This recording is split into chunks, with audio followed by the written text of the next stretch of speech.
Mike Gill on 97.3 ESPN. Now, live inside the Matt Black Kia Studios, here's Mike Gill.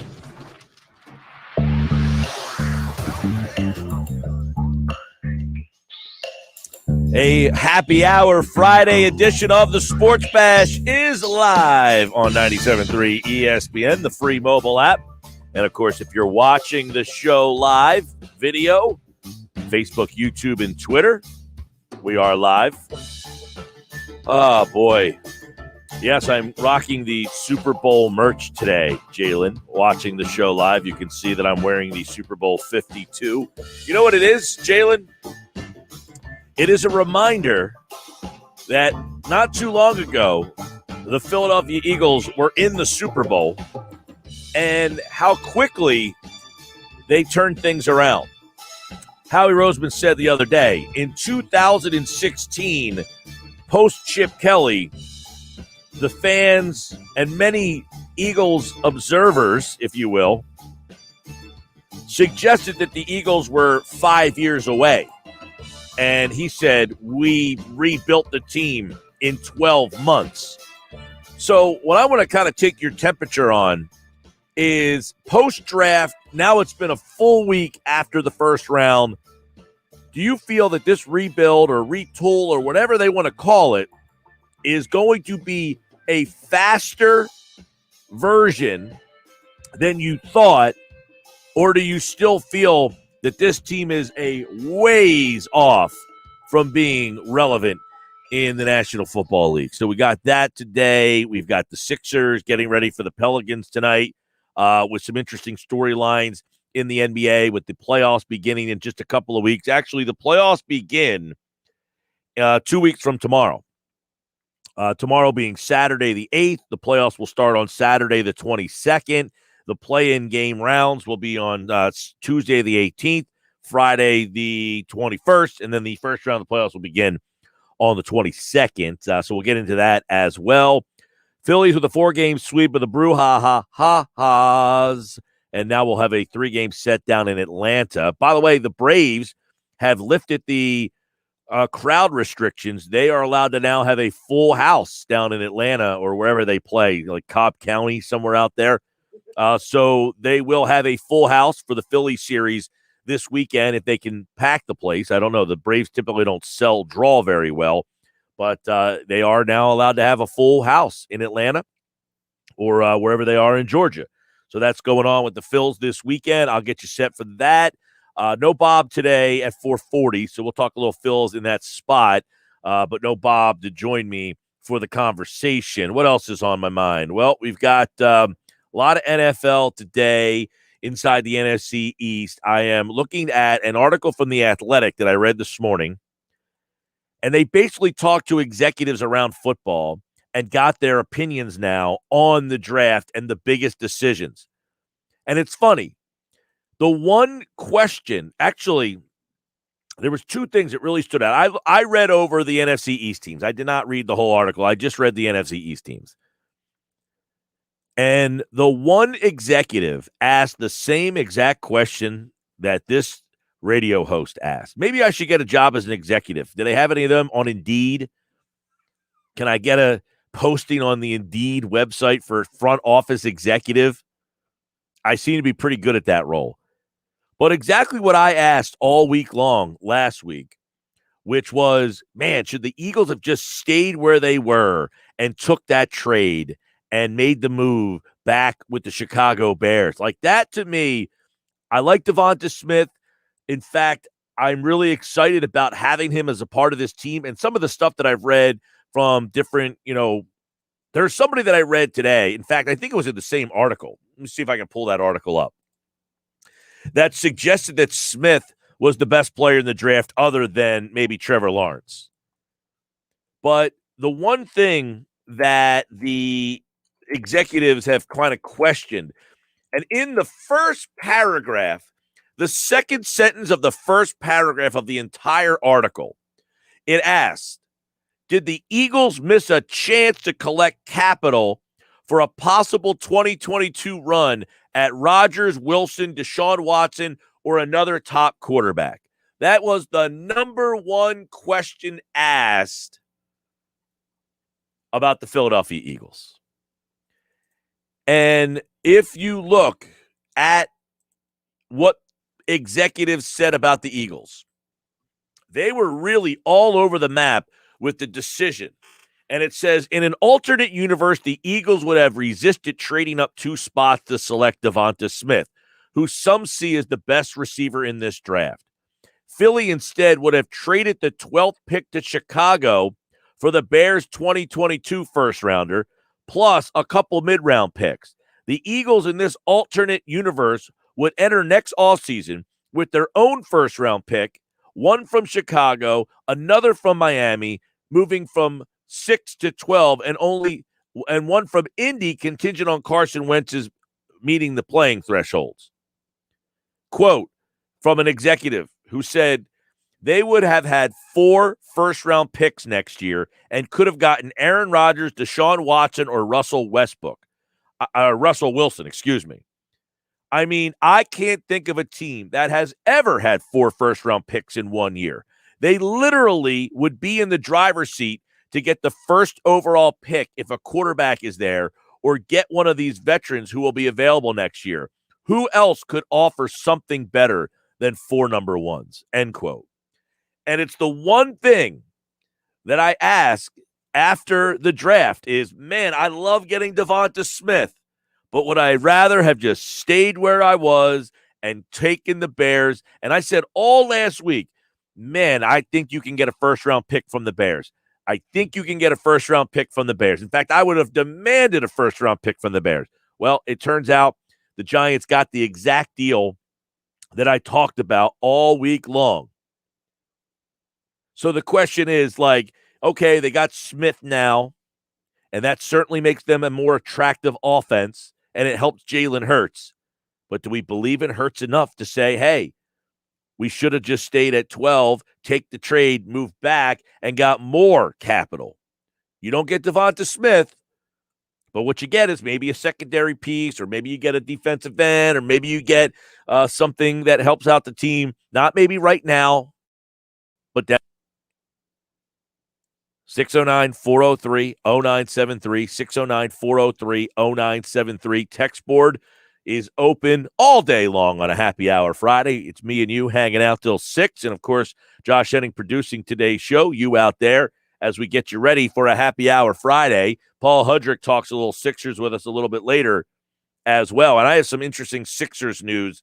Not news, but Sixers projections that I like to have fun with coming up at the bottom half of this hour. So we'll get into that. But that article from The Athletic, it talks about that. And it says there were so many interesting alternative scenarios. Had Philly just stayed at 6, they could have selected quarterback Justin Fields. Now, I don't understand why they said that in the article, because Justin Fields was on the board at 10 when the Eagles picked. So that alternate scenario, I wouldn't have stayed at 6 to take Justin Fields. I could have got him at 10. It also says the team could have selected another Alabama receiver, Jalen Waddle, who ended up going to Miami with Philly's original 6th spot. The top 2 corners were also available at 6, as was the top offensive tackle, Penei Sewell. So me staying at 6 was not the attractive scenario there. I would rather have Smith at 10 than Waddle, Horn, Surtain, or Sewell in the 6th spot. Agree or disagree? And then the article goes on to say the number of attractive options at 6 is large enough for critics to look back 3 years from now and pick an alternate scenario that panned out as well or better than the path Philly ultimately chose. Well, of course, 3 years from now, we'll be able to look back and say, oh, man, Devonta Smith, or, oh, man, Jalen Waddle, look how great he turned out to be. Now, it went on to say the Eagles could not select all of the possible scenarios. They had to choose one. And in landing Smith at 10 for the price of a 2021 third-rounder to Dallas, in the move up from 12, the team held on to a 2022 first-rounder acquired from Miami in the trade down from 6 while gaining 33 spots in the middle rounds. Quote, I thought Devonta Smith was better than Jalen Waddle, an executive told The Athletic. I thought he was the best player in the draft next to Trevor Lawrence. That's pretty big because a lot of people thought that was Kyle Pitts. That Smith, essentially, other than the quarterback, is the best player in this draft. So when you talk about best player available, it sounds as if the Eagles got that player, the best player available, at number 10, which makes that trade a home run. So in that article, they essentially suggest, like, the Eagles were one team that had all these different paths they could have gone down. And I agree. And I will continue to think about, man, and I bring that up because in the same article, when they discuss the Dallas Cowboys draft, in that article about the Dallas Cowboys draft, they ask a similar question. And they almost penalize Dallas for panicking and making that trade with Philadelphia. Because essentially what they're saying is, hey, could Dallas have made the same trade as well? So it says, would you rather have linebacker Micah Parsons and a third-round choice used for defensive end Chauncey Golston, or would you rather have, say, defensive end Kwity Paye and the Bears' first-round choice in 2022? And that was the trade-off the Cowboys weighed before trading back 2 spots into the 12th spot to select Parsons.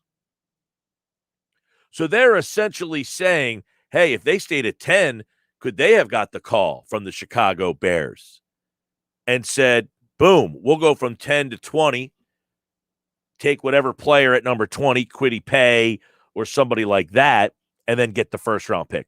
All 3 NFC East teams, well, 3 in that spot, Washington notwithstanding here, had the same opportunity to make that trade. Now, they basically, I don't want to say are critical of Dallas, but they throw the question and the possibility that Dallas could have had a first-round pick in next year's draft and then say, take Kwity Paye instead of getting Micah Parsons and the third-round pick they got from Philadelphia. So it's Parsons that much better than Kwity Paye. The first-round pick next year is certainly better than the third-round pick this year. So did Dallas make the right decision? Interesting point. I didn't really think of it from that angle. I didn't really think of it as, did the Bears call the Cowboys and make that offer, and that the Eagles call the Cowboys, and that the Cowboys were weighing both of the options at the same time? Think about that. Think if you are Jerry Jones, Stephen Jones, and the Dallas Cowboys, and you had both of those options sitting on the table at the same time. You know, hey, this is Ryan Pace from the Bears. Are you guys interested in moving number 10? We'll give you our first-round pick next year. And then you have Howie Roseman on the phone saying, hey, we're in your division. You want to drop back 2 spots with us? And Flip, we'll give you a third. Huh. How about that? In regards to the Giants, another interesting scenario here. Because the Giants, it says, quote, it's remarkable in retrospect that the 49ers succeeded in keeping the NFL guessing on their intentions with the third pick, while everyone just knew the Giants were going to select Devonta Smith at 11. Having Philly jump in front of them to select the player they wanted could have been an embarrassing development for the Giants until Dave Gettleman did something he had never done before, trade back. And the Giants were the team that ended up making the deal that I like the best. Did they get the best player? I don't think so. But they ended up making a deal that, to me, the other 2 teams quite possibly had on their radar as well. Philadelphia and Dallas. And I think Dallas was offered it first. I don't know that Philadelphia was ever offered it. But I think Dallas was offered the deal when they were on the board at 10, and maybe Howie Roseman jumped in there and said, hey, we'll flip-flop spots with you. We'll give you a third. 609-403-0973. Thoughts on that? Text board open. 609-403-0973. 609-403-0973. If you're watching the show, give me your thoughts. Because next year, the Eagles could be the first team ever. Maybe not ever. I don't know off the top of my head. And that executive in that piece said he did not know of a team that ever had 4 first-round picks. Chicago, Miami, Indianapolis, and your own. Those 4 picks right there, man, it could have been an interesting. We asked the question earlier, do you feel that this team is closer to turning things around than maybe you thought? That is what I would like to hear the most from you guys today. Do you think the Eagles are closer to turning this thing around than you previously thought this time last week? This time last week, did you feel differently about the Eagles than you do today? Jalen's watching on YouTube, says, I think we will be competitive in the East this year, but fully competitive next year. So much depends on Hurts. I watched the quarterbacks coming out next year, and so far, I'm not nearly as impressed. Yeah, the quarterback class next year, the kid Howell does intrigue me a little bit because of his ability. If you watch Sam Howell, the one thing that he does really well is throw the deep ball. He was a tremendous deep ball passer. And if you have Devonta Smith and Sam Howell teaming up, that intrigues me. But I'm not ready to give up on Jalen Hurts at all. I like Jalen Hurts. I like the idea of having such a competitive guy. He reminds me like Russell Wilson. Russell Wilson has great attributes and talent, and he's he's a great quarterback. But what Russell Wilson is a fierce competitor and leader, and I feel like Russell Wilson as a competitor and leader is almost his best attributes. Does that make sense? I'm not taking away from his arm strength and his accuracy, his deep ball, and all of those things. But I feel like those things are almost secondary to his competitiveness and his leadership ability. And that's how I feel about Jalen Hurts, is that, yeah, he's a good passer. He's got the accuracy. He's got the arm strength. I can't really tell you that I can judge his deep ball. We just haven't seen a lot of it at this level. And at the college level, he didn't utilize the downfield pass all that much either. But I feel that even if he was very good at all of those, he's that much better of a leader and competitor. And sometimes those things matter almost as much, if not more. 609-403-0973. Marcus Winfield. Hey, Marcus, welcome to the show. I think you're a new commenter. I appreciate you. Says, I think Hurts is the guy, and we will build around him with the first-round picks and try to win a Super Bowl on his rookie contract. That's an interesting point you make, Marcus. He's a second-round pick on a rookie deal. You get him for 4 more seasons at this price. And in the salary cap situation that they are currently in, which shouldn't last all that long, but I don't think they want to go back down the road of signing a quarterback early to a contract extension they don't have to, if they don't have to. But it's going to be hard if Hurts has success early on. Let's say they win 10 games next year. I know people are laughing at that and mocking, but it's a possibility playing in this division with this schedule, which, by the way, we will find out on Wednesday who they play, where and when. We know who they will play. We just don't know where and when. But it's going to be hard if Hurts comes out and has a 10-win season to say, hey, we're paying you, I don't know what a second-round pick gets, $800,000, something to that effect. Josh, can you find what Jalen Hurts makes? This is a comment from not Kenny. So he is not Kenny today. Kenny. I am worried that they should have waited for draft day for the trade, but what do I know? You're talking about the trade from Miami, I believe. Who knows if that trade would have been available on draft day? Who knows if Miami says, hey, we want to move from 12 to 6. Things change. Information changes. I don't have any regrets about that. I don't have any hey, man, they should have stayed where they were and waited to draft day. I think they got the deal. They got a first-round pick, dude. You got a first-round pick. That's a win. You got a first-round pick. That's a win. 609-403-0973. Take the win. You've got the win. Take the win, bud. All right, let's have fun today. Happy Hour Friday. Brought to you by Matt Blatt Kia. They want to get you approved today. Matt Blatt, 6211 Black Horse Pike, Egg Harbor Township. I feel like Happy Hour Friday needs a beer sponsor, right? Can we get a beer out there? One of your craft beers that want to sponsor Happy Hour Friday? I feel like we have to have a beer on a Happy Hour Friday in here, right? At all times. By the end of the show, I should be slurring my words, giving irrational thoughts. I got a funny Josh story, by the way. He doesn't even know it. But someone just told me one. And I think it's totally Josh. It makes so much sense. Hertz. I'll tell you how much Hertz is making. Coming up next.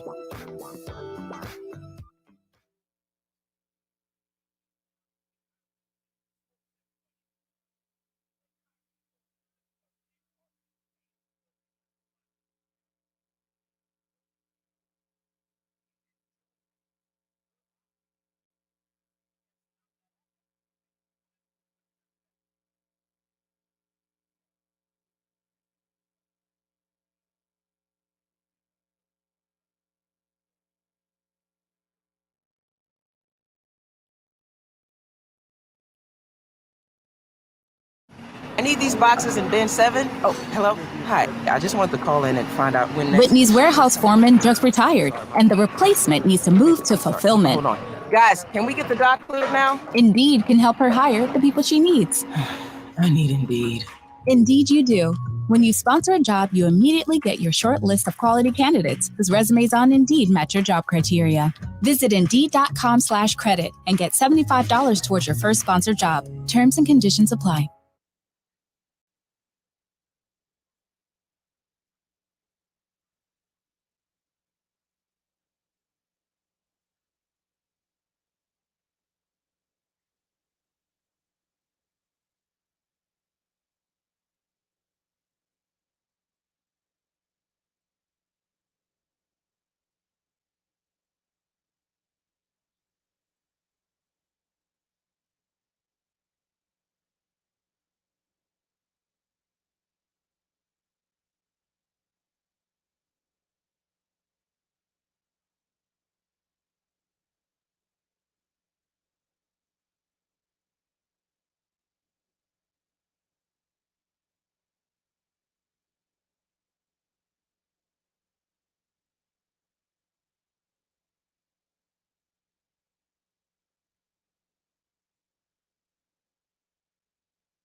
Have you ever wanted to learn a new language like French, Spanish, or Russian, but thought it would be too difficult and time-consuming? Then go to Babbel.com and try it for free.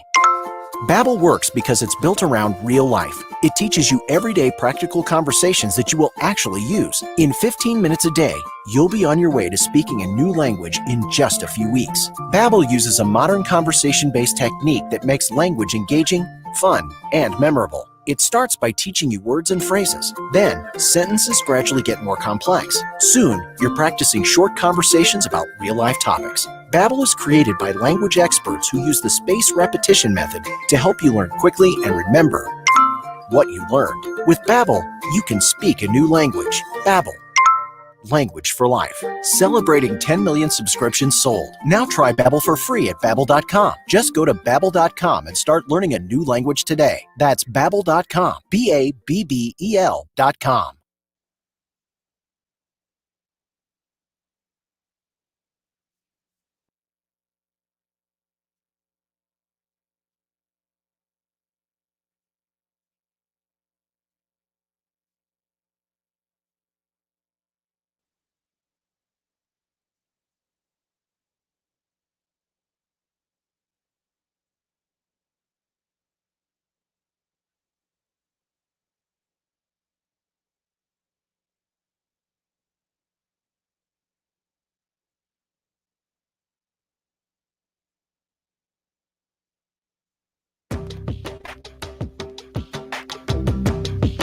All right, 2:26 on a Friday. It's Happy Hour Friday. Oh, man, I like it. Jason and Kate May, the offense. Let me, real quick, pull down the, there we go. Jason and Kate May says, the offense could be exciting. Our skilled position players look pretty good on paper at every position. If Jalen Hurts can figure it out, it could be a fun season. The defense is going to suck, though. It's funny. I just was saying, I was having this conversation. And I said, the offense with the line might be decent, but the offensive line is healthy. The offense might be pretty good. So their defense has still got a lot of questions that could be answered. I mean, if Anthony Harris can play safety, you got a good safety there. If Eric Wilson can play linebacker, you got a good linebacker there. If the defensive line, I say if, but these are all questions. Is Brandon Graham still playing at the same level? Is Fletcher Cox still playing at the same level? Can Derek Barnett stay healthy and play consistent football? Because Javon Hargrave, who you signed to, look, when they got Javon Hargrave last year, they made that signing with the thought of this team. Vegas last year had this as a 10-win team. So the injuries were a huge reason why this team didn't win 10 games or it wasn't a successful team. But Javon Hargrave was signed last year to be a big difference maker on that defensive side of the ball, and then he got hurt. Oh, the injuries. Darius Slay did not play up to the expectations. I thought Slay was going to be a very solid player that they've been missing on this team for a while. Didn't turn out that way. And I don't know if some of that's because he was the only guy they had. Did they pick on him with the other side was so shorthanded? Why was he not the same player that he was in Detroit? Is he slowing down? I think there's a lot of questions that can be asked there. But they still need a guy opposite him. Singleton came in, played well. Eric Wilson signed. Can he make the linebacking core better than it was last year? Can Anthony Harris play? Is Rodney McLeod back? Can Cox and Graham, can they give you another high-level season? If that's the case, okay, now you're – and the biggest wild card in all of this is the new defensive coordinator. You got a new D coordinator now. So what's that defense going to even look like? 609-403-0973. Good text from Jason and Kate May. Let's see. Mike, I agree that Hurts needs a chance, and with a healthy O-line and better wide receivers and running backs healthy, I think he can be successful. That's from Philip. Happy Hour Beers. Yes, let's have some happy hour beers, Philip. I think the offensive line is the biggest key to the season. I think the offensive line's healthy. We're going to be having a conversation sometime in November like, wow, this team's a lot better than I thought they were. Now, remember, I've been saying that for a while, that this team with a healthy offensive line, I don't see why they can't win the division. It's not too much different from the team that Vegas had pegged to win 10 games last year. Remember, Andre Dillard got hurt, never played. I know you don't like him, but he was supposed to be the starting left tackle, never played. Brandon Brooks, the starting right guard, never played. Lane Johnson missed more than half the year. Isaac Seumalo missed pretty much half the season. Then they had reserve that took over for those guys, and some of those guys got hurt and missed time. Jack Driscoll came in, played solidly at right tackle, then he got hurt. Nate Herbig played right guard. He ended up getting hurt. So let's not discount how Vegas viewed this team last year as a 10-win team. Part of the reason was the fact that they had a healthy offensive line. Because if you remembered, Alshon Jeffrey was not being counted on to start the season. And then they lost Deshaun Jackson, and then they lost Zach Ertz, and then they lost Dallas Goedert, or it might have been the other way around. I think they lost Goddard first and then Ertz. Guys, it was going to be very uphill to win games without Jackson, Goddard, Ertz. And the injuries across that offensive line, insurmountable. Healthy offensive line, Dallas Goedert's back. Oh, by the way, they started last year with Jalen Reagor hurt, your first-round pick. So he ended up being, deemed basically irrelevant for most of the season because of him getting off to a slow start. He hurt his thumb to start the season. Then he had another injury somewhere in the season. By the way, Jalen Hurts makes $883,000 guaranteed this year. So I was $83,872 off. So that is what Hurts will make contractually. So yeah, they don't want to lose that if they don't have to. So they're praying that Ertz can play. Mike, get a Slack Tide Friday going. Well, if Slack Tide would like to sponsor Happy Hour Fridays, let Slack Tide contact me and we can get them on board. I would like that. I like a Slack Tide. Mike, no team has ever had 4 first-rounders. I think with a healthy O-line and coaches that hopefully will teach, I'm confident the Eagles will be competitive. I also like Hurts a lot. Please get Richard Sherman. Sherman's available. I think he's out of their price range to tackle that part of the question first. I think the health of the O-line, I'm less worried about the health of the O-line than most people are. I think Brandon Brooks is just a freak of nature almost. I mean, have you seen this man? Go Google Brandon Brooks and see what he looks like now. The guy looks like he can get in the ring with Brock Lesnar and kick his ass. I don't know how much MMA he has in his background. Not that Brock Lesnar is a great MMA artist. He's just a great wrestler. But Brandon Brooks looks every bit as big as some of these guys. I mean, the guy is in tremendous shape. So I have Zippo concern about Brandon Brooks. I mean, literally 0% concern do I have about Brandon Brooks remaining healthy and getting through the season. Lane Johnson, minimal concern. I think Lane Johnson will be fine. I mean, my concern would be in the 20% range. Not all that concerned. Hurt his ankle, got surgery, sat out now. It's been out half that season and all season. I think Lane Johnson will be fine. The guy that I'm most concerned about is Kelsey. Kelsey's the one guy that didn't get hurt last year. I mean, he did get hurt playing through it. Had that elbow injury. Played basically one-armed. At what point Kelsey has played almost every single snap of every single game for about the past 5 years. At what point does Kelsey get hurt? Oh, but you drafted a center in the second round. Pretty smart, huh? Sayamala, I mean, he got hurt last year. I'm not sitting here saying Sayamala is an injury concern. I mean, I don't have the concerns on the offensive line with health that a lot of people do. 609-403-0973. Text messages. Board's pretty busy today, guys. Good job out of you. Just so you know, Mike, one of the main reasons Hurts lost his job in Alabama was that he couldn't throw downfield. So now here in Philly, he's going to be able to throw down the field. I think not. I don't think that that's accurate, by the way. You just got Josh really ticked off. But I was going to say, I don't agree that that's the reason why that he got injured.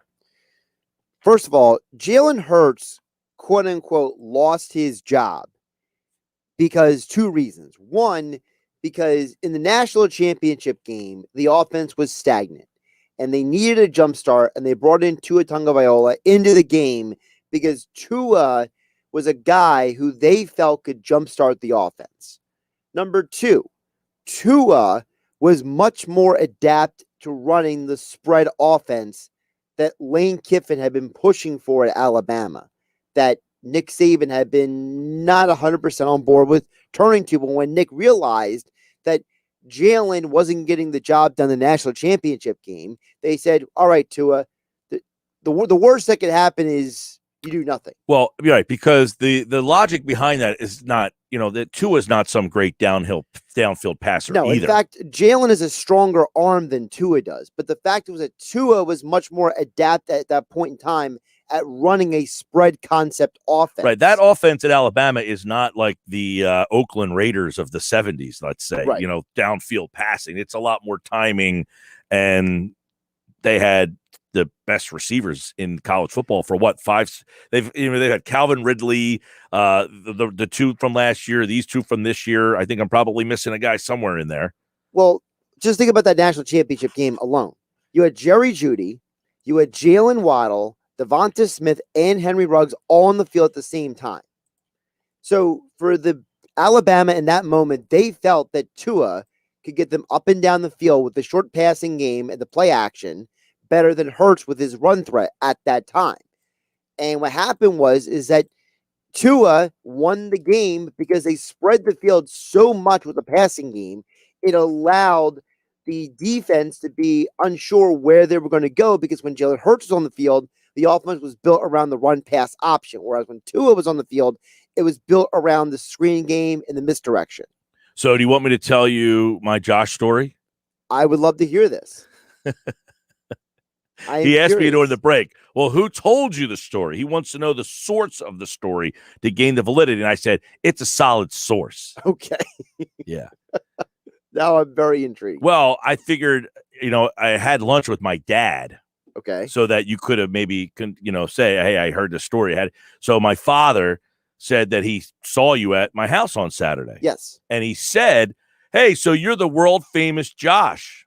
Yes. And he said that you almost seemed perplexed by this. Like, why am I world famous? I said, Dad, you have to understand, Josh is very literal. That is a comment that hey, you're the world famous so-and-so, someone would say. But you took it as if he really thought you were world famous. And you said, why would I be world famous? My dad was like, I hope I didn't hurt his feelings. He said that the way you took it was just very perplexed, like the way that you would be. Like you really thought that he thought you were world famous. Well, I didn't think I thought he thought that. That's not what I thought. What I thought was I just was, surprised by the accolade. That's all. Right. Well, even if it is, but you understand that is a tongue in cheek, hey, there's the world famous so-and-so. Well, yeah, I have a couple of buddies of mine who like to, call me, different, like radio star when I introduce them to people. And I shake my head. I don't, compliments are not my, yeah, but if you say, hey, there's the world famous Josh Henning, and you say, well, why am I world famous? Well, because that's my instinct. It's my instinct. Right. Well, I said his instinct is very literal. Well, no, it wasn't a literal thing. It was more of a, So my dad thought he hurt your feelings. No, he didn't hurt my feelings. Well, I said I don't think you hurt his feelings, but you got to understand, just a little surprising. Wasn't expecting it. Yeah. So there you go. So that's a good source.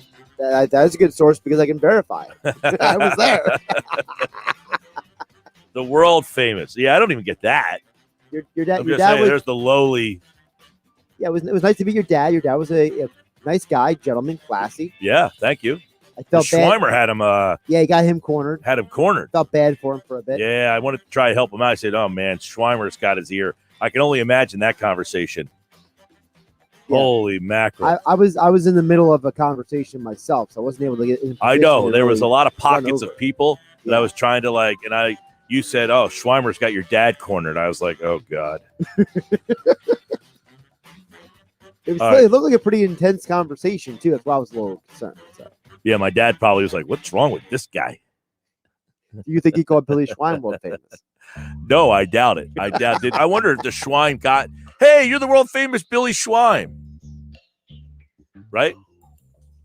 Yeah, I got a couple of people who recognized me, said hello to me. It was nice. It was a good time. That's very nice. You have some nice family and friends, Mike. That's very nice of you to say. I'll let them all know that. if they're not listening to the show already. Text message. Isn't there a team out there with whom we could trade Zach Ertz for a starting cornerback? There might be, but as we discussed yesterday with Adam Kaplan, teams just don't want to trade starting corners. They are so important in today's game that teams just don't want to give them up. The reason the Eagles got Ronald Darby a couple of years ago is Buffalo got a new coach, defensive coordinator, and Ronald Darby did not fit their defense. So they said, look, this guy doesn't fit, so let's just make a swap. So you'd have to find a team that has a new defensive coordinator or a new defensive scheme and then kind of scour through those rosters and see. And if they need a tight end at the same time, making $8.5 million. Sports Bash Live, 97.3 ESPN. Happy Hour Friday. Pete Thompson tonight at 5 o'clock. I'm Mike Gill. This is the Sports Bash.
A happy hour Friday edition of the Sports Bash. I'm Mike Gill.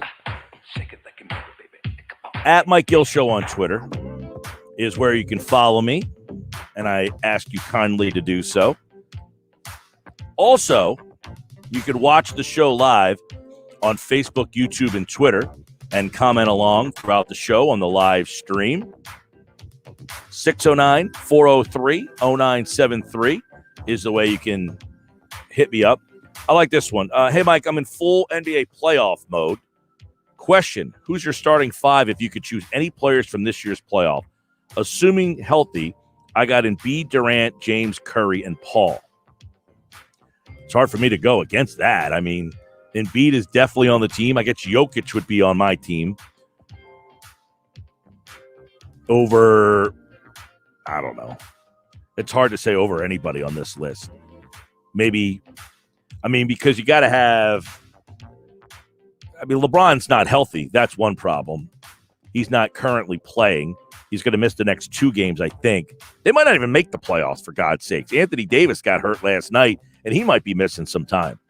I think Jokic has got to be on there. You can't have the league MVP not on your list. But I take Embiid, Jokic, Durant, Curry, and maybe James or Paul, one of those two. I mean, Dame Lillard's hard to keep off the list. I mean, that's a good question. It's a fun question.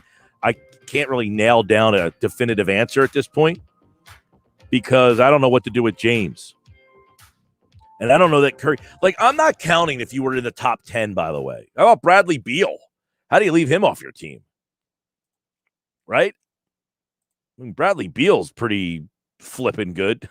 I mean, come on, man. That's a really good question. Gabe in Northfield, thanks for the question, man. But, like, I don't count the teams that made the play-in series as a playoff team. Are they getting counted, Josh? Like, if you're the 10 seed and you play in the play-in tournament, does that count as you making the playoffs? So, like, Washington, who hasn't been in the playoffs since Moses wore short pants, like, does it count? They actually made the playoffs somewhat recently, I guess. They had a couple of years ago with John Wall. They were like the 5 or 6 seed a couple of years ago. I remember people were like actually believing in them. I'm like, dude, do you know anything about basketball? You're actually believing in the Wizards? Come on, man. Now, this Wizards team, different story. You got Bradley Beal, Russell Westbrook. They are playing good basketball. They won last night, and I kept my eye on that game. I'm glad this guy brought this NBA up because I wanted to bring that up. That game last night was impressive. That was an impressive game by the Wizards last night. The Wizards played the night before against Milwaukee. They lose 135-134. Now, they're playing the Milwaukee Bucks, who are playing for the number 1 seed. So there's still stuff to be played for by Milwaukee.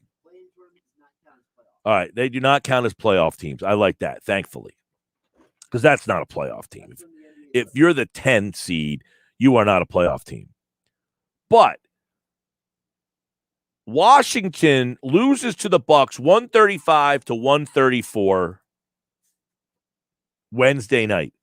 They are right back at it last night and have to play again, and they hold on to beat the Raptors 131-129. But do you see the story here? Is that Washington couldn't stop 5 of us if we put a pickup team together. Their last 4 games, they have given up 129, 135, 141, 125. They gave up 143 to the Spurs, 146 to the Spurs. I mean, that team is wretched defensively. But, man, they're fun. But I'll give them credit.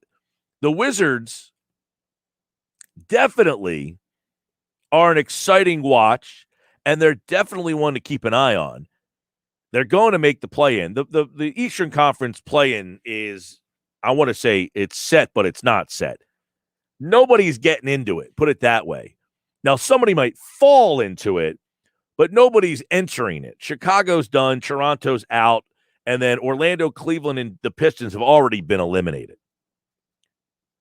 Chicago's 4.5 back, and the Raptors are 4 back. No, Chicago's 3.5 back, excuse me, and the Raptors are 4 back. So they're not getting in. So your play-in tournament right now, if the things were to start today, it would be Miami against Charlotte.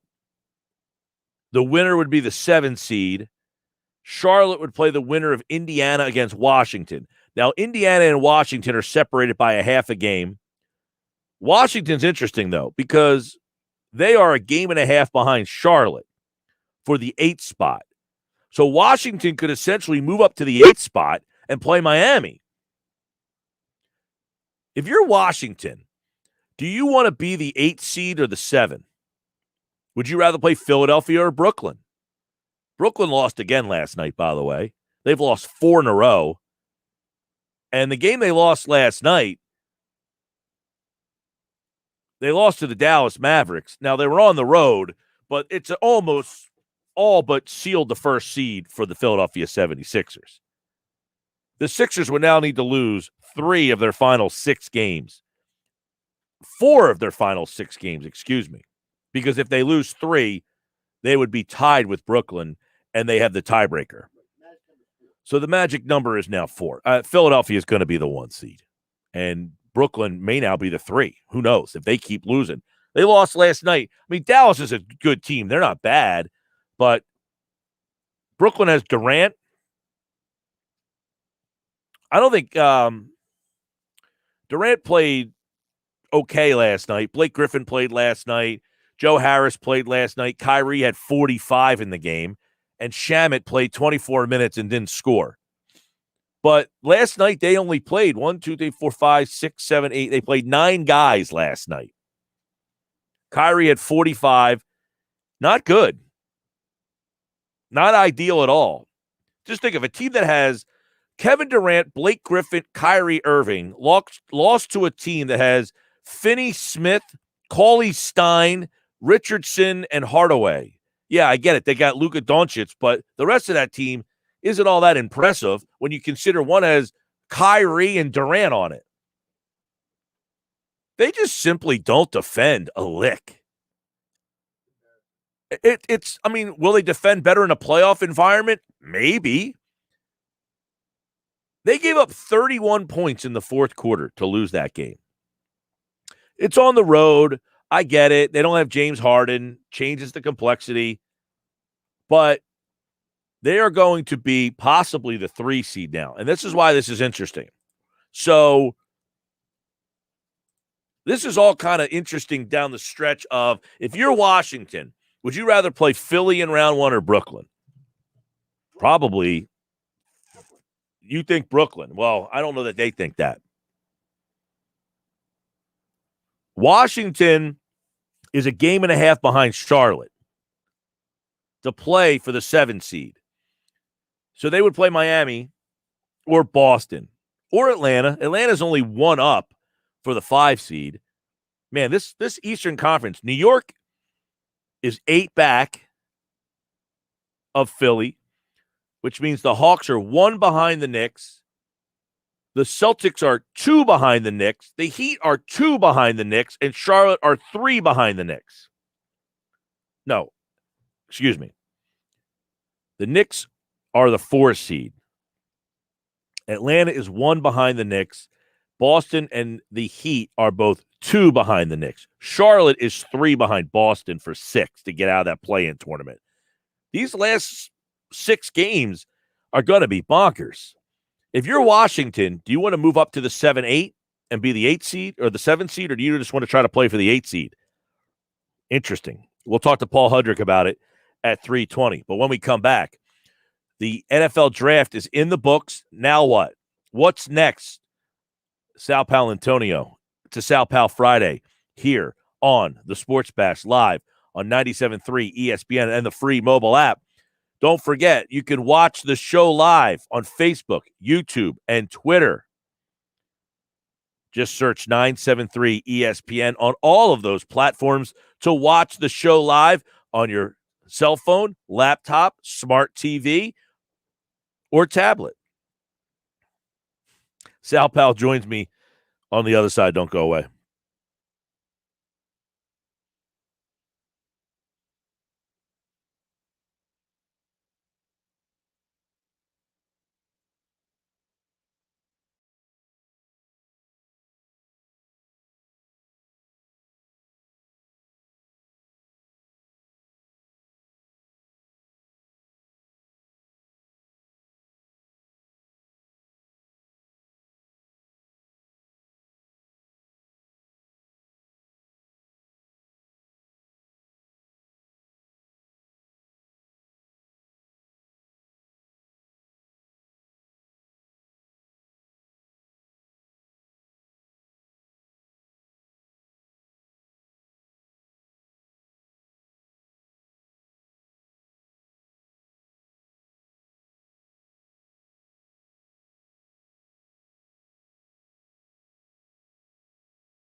All right, happy hour Friday. It's Sal Pal Friday as well as the NFL draft is in the books. We've got the offseason, the mini camps, the OTAs, if anybody actually shows up for those, on the way.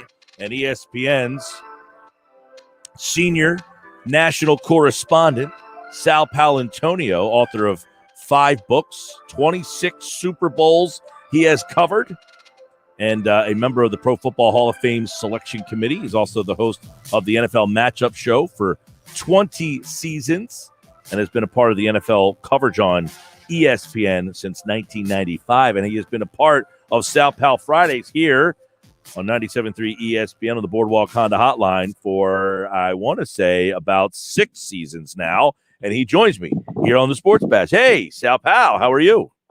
Mike, thanks for having me on the show. I wouldn't miss a Sal Pal Friday on the Mike Gill Show. How are you on this beautiful Mother's Day weekend? Friday is always good. Mother's Day weekend is always such a really festive weekend in my household. You know, we really go big and celebrate it big. So happy Mother's Day to everybody out there. Yes, all the mothers out there. A happy Mother's Day from there, Sal Pal, and here, yours truly. You're right. It is Mother's Day weekend. So remember, everybody, do something nice for Mom. We're actually having a little backyard barbecue for Mom and my sister, and the boys are coming over. So we're going to keep it in the backyard, which we haven't been able to do for a while, but it feels like things are turning around. I guess, Sal Pal, are things turning around for the Philadelphia Eagles after draft day? Do we feel that things have Howie Roseman said last week that in 2016, they said it was going to take us 5 years and we turned it around in 12 months. So do we feel that they are quicker to respectability, or are they still way? Well, I think the biggest difference is that they went up and got what they thought was the franchise quarterback in Carson Wentz. And they had the nucleus of a team there that was young and vibrant, especially on the offensive and defensive line. So those guys like Fletcher Cox, Brandon Graham, and Lane Johnson, and of course a healthy Jason Peters. Those were all really important. Jason Kelsey, those were really important linchpins of that Super Bowl team. And those guys are either retired or older, coming off injuries. So I think it'll be tougher. I do think it'll be tougher. I think one of the things that people have looked at with the way Howie Roseman has built and rebuilt the team is always from the inside out. But this year they took a real big chance on a guy who could be major boom or major bust in Landon Dickerson at that second pick. I, for one, am impressed by all the accolades that come out of Alabama and elsewhere about Dickerson's leadership ability. And, for the matchup, we really studied him. And I agree with a lot of those offensive linemen who have been on the air talking about him, that this guy, if healthy, could be a major mauler, in the Lane Johnson, Jason Peters, John Runyon kind of mold, and could be the linchpin of the team for years and years to come. But it is a major if, big if, capital I, capital F. Yeah. If he doesn't, he's got for him to stay healthy. Yeah, that I agree. He's a very interesting thing. And I was talking about before you came on, Sal, is that, Lane Johnson had the surgery. He's getting older. I mean, there's a possibility that these guys start breaking down. Brandon Brooks had his injuries. But one guy last year, Jason Kelsey, hasn't missed a game in 7 out of 8 years. He has played all 16 games. And you wonder, at what point does that catch up to him? And he's the guy that misses a chunk. So it almost felt like they had to do something and get an offensive lineman, even though that is, a lot of people think that's a boring pick. You said it. The Eagles stuck to their guns. And you told us 2 weeks ago is that they feel that they're closer inside that building to this division than maybe others do. And to do that, they got to go back to their roots. And they drafted a lineman on offense, and they drafted 2 defensive tackles and a defensive end. Yeah, that's what they do, and that's Howie Roseman's mantra. And I get it, and it worked the first time. But the first time that it worked, when they won the Super Bowl, A, they had Carson Wentz go on an MVP tear and win 11 games, and then B, Nick Foles turned into Obi-Wan Kenobi. So, there was a little bit of magic in that Super Bowl. We can all agree on that. I think there was a book written about that, by the way. Sal Paolantonio wrote that book, and he is here with us here on a Sal Pal Friday. Let me ask you about the way this Zach Ertz thing is kind of going and where it could end. I mean, do we feel that Ertz is it a fait accompli that he's gone? Are they just at the point where they say nobody gave us what we wanted, so we'll just keep him? How do you see that happening? I think it will come down to whether or not they can figure out a trade partner, be a team lose a tight end. But I don't think they're just going to give him away. One and two, if Zach Ertz proves that he's worthy of remaining on the roster, Zach Ertz stay on the roster. I mean, is it clear that his skill is declining? Sure, you look at numbers, you look at the film. He's not the player that was, in my opinion, one of the best tight ends in football during the year that they won the Super Bowl, and he made those miraculous catches during the Super Bowl against the Patriots. He's not the same player, but I don't think he's somebody you just willy-nilly discard. And, if there was a market for him, he would have already been traded, but it looks like there isn't. So, I think that's the least of their worries right now. I think the number one thing is can they, with a rookie head coach and a unproven quarterback and these training regimens that are now turning into a political football between the NFLPA and the NFL over who's going to show up when, can they get on the practice field and turn this thing around? Remember, last year, Doug Peterson got COVID in the middle of the summer. And, that was a major setback, and they did everything via Zoom. Then this year, you have a rookie head coach with an unproven quarterback and guys coming back from injury. You just don't know what you're going to have. And I think that's going to be a big issue for some of these teams, Mike, that have rookie head coaches and unproven quarterback play. And for the Eagles, they're right in the middle of that. They sure are. Sal Paolantonio, Sal Pal Friday. Howie, one of the other things that he said that stood out to me, not stood out, but they didn't get a corner in this draft until the fourth round. So he essentially, Sal, stuck to the board is what they're saying. We didn't have a corner ranked high enough to take, so we didn't take one. But he did tell the story about, hey, in 2017, in August, we're in Green Bay. We needed a corner, and we traded for one. That sounds easy to do in hindsight, but is it that easy in today's game to just say, hey, I want to go get a starting corner. I'll go trade for one in August? Well, listen, they should have taken a corner in the second round. They should have taken Asante Samuel Jr. Absolutely. No question. They probably could have traded down a couple of picks and still got him. Well, he went at 47. Yeah, they should have taken him. They needed to take a corner in the second round. There's no question in my mind. Right now, they're going to have Avonte Maddox line up opposite Darius Slay, and they're going to have a big hole at the slot corner position. And it's a big issue because the new defensive coordinator is going to run a cover 2 defense, and you're going to need corners that cover. It's a cover 2 defense. The corners have to cover. Well, I will say this, going back to our conversations leading up to the draft, if you draft for need, you'll need a new job. So yeah, I get it. But, the guy was sitting there and you took a major flyer on an offensive lineman that, is a huge gamble. And if you're saying to me that you need a replacement for Jason Kelsey eventually, then you drafted for need when you took Dickerson. Friday, we spoke last week. Friday night was the video that went viral.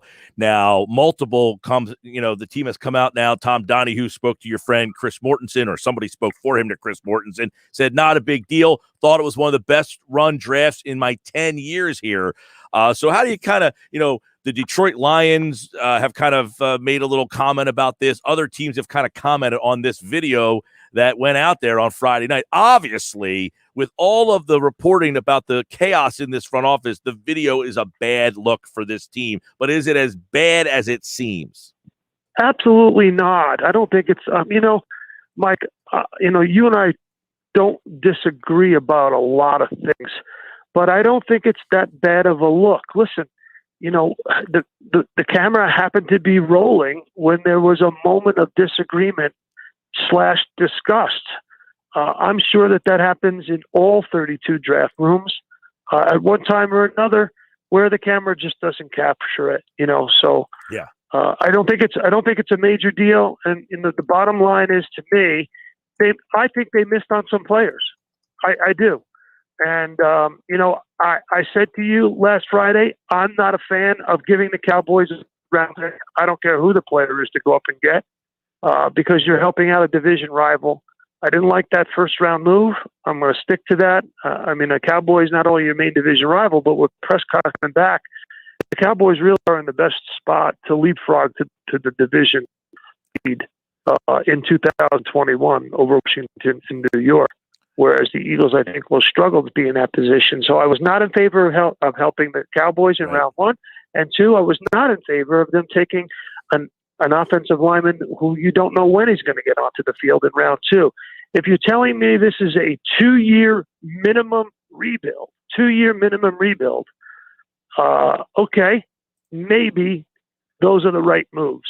But if you're telling me you need, and I've always been a big believer, and I've preached this to you a lot, I don't want draft picks. I want players.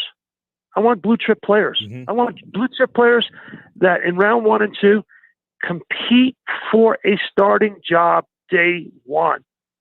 And I don't want you helping out a division rival. Don't like it. Yeah. No, and by the way, I didn't think there was a lot of a big deal with that video either. I'm kind of on your side that this happens a lot. This happens a lot. There's guys in there. You're going to have 10 guys in a room. There's no way all 10 of them are going to be on the same page, right? I mean, it's just impossible. Yeah, but it sounds like Donahue wanted to pick a corner when Roseman moved out. Right. Well, now Roseman explained it as they liked the kid McNeil, who was the other defensive tackle. He went the pick before, and that's why the Detroit side of things came in, because they said, we were thrilled to see them fighting about the guy that we wanted. So they're saying Donahue didn't want the corner. He wanted that defensive tackle that went the pick before. Okay. Yeah. I'll buy that explanation since everybody is on the record. But the bottom line is they didn't come out of this draft with a corner.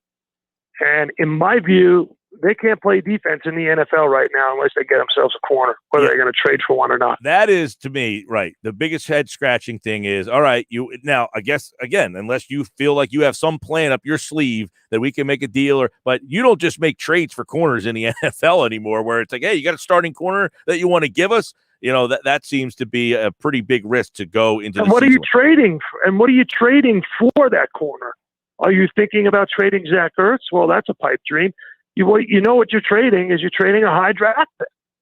So if a team is getting rid of a corner for a high draft pick, that team obviously thinks it's a pretty good deal for them. And I don't think, a quick fix for a corner with a high draft pick in the future is necessarily the way you want to go if you're trying to build for a 2 to 3 year period.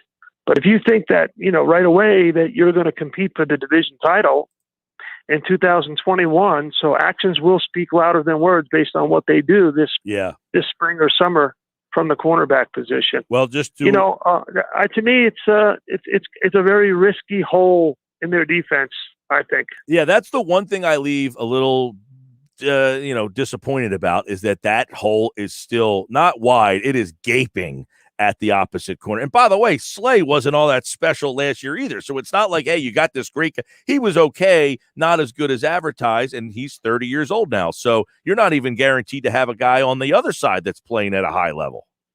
Yeah, and I thought that the two easiest ways for this team to get better very quickly are, one, the quarterback doesn't turn it over at a record rate. And Carson Wentz was in many cases the 32nd ranked quarterback last year. If Jalen Hurts is the 20th or the 18th ranked quarterback and doesn't get sacked as much or get turned the ball over, the team will dramatically improve very quickly. Yeah. The second thing is, if they don't give up the big play as much as they did last year and put themselves into a hole that they can't climb out of, or forced to throw the ball more than they want to. And I think with the design, the scheme of the new defensive coordinator, the big change from Jim Schwartz is they won't take as many risks on the back end. that they will hold up, protect the house. The old Jim Johnson, break down the protection, but protect the house. That was Jim Johnson, what he preached to Dawkins and those guys for years, and it worked. That's what they have to do, is get that points allowed down to, around 22 or 23 instead of 26 or 28, and then it'll be in some ball games, many more ball games. And 3, I would add, if the offensive line stays healthy. That's another big problem they had last year. Yeah, well, don't draft a unhealthy offensive lineman, I'll tell you that. Sal Pal hey, Friday. Listen, Mike, thanks for having me on. I really appreciate it. Happy Mother's Day to you and Mom, to everybody who's listening. There's a lot of, your show goes all the way down to Maryland, all the way up the Jersey Shore. I hear from people all the time.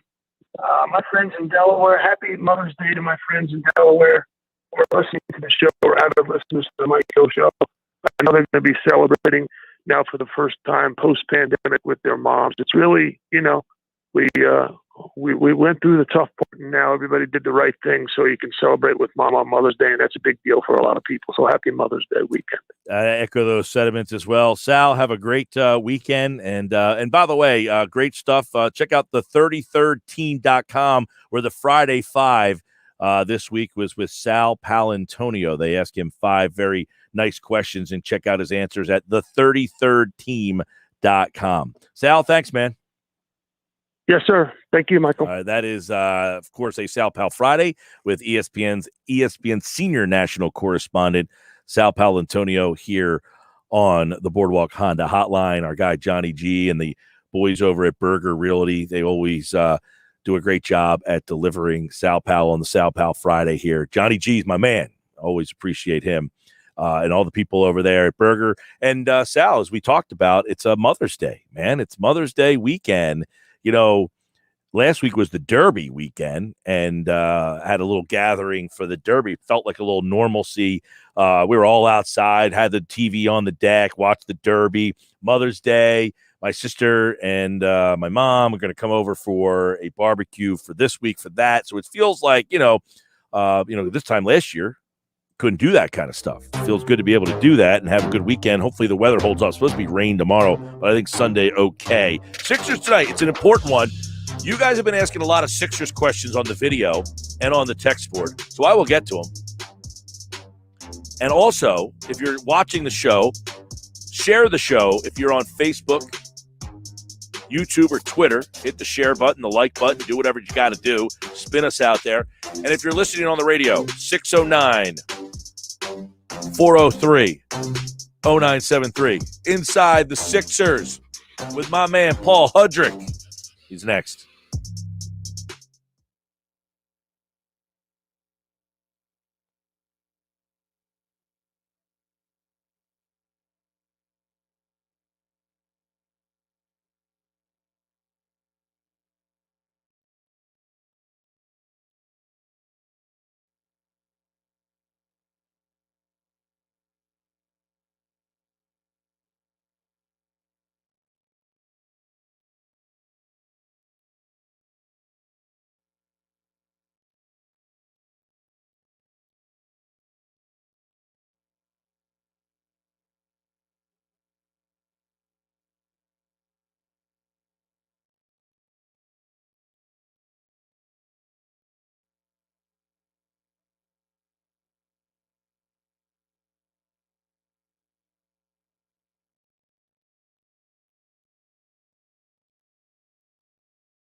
All right, Sports Best Live 97.3 ESPN. It is a happy hour Friday here on the show.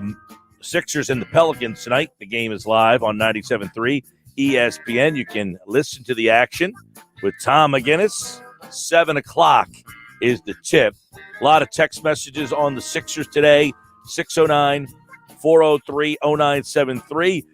Mike, Sixers need a win tonight. The Bucks have a definite win against the Rockets tonight and could creep within 2.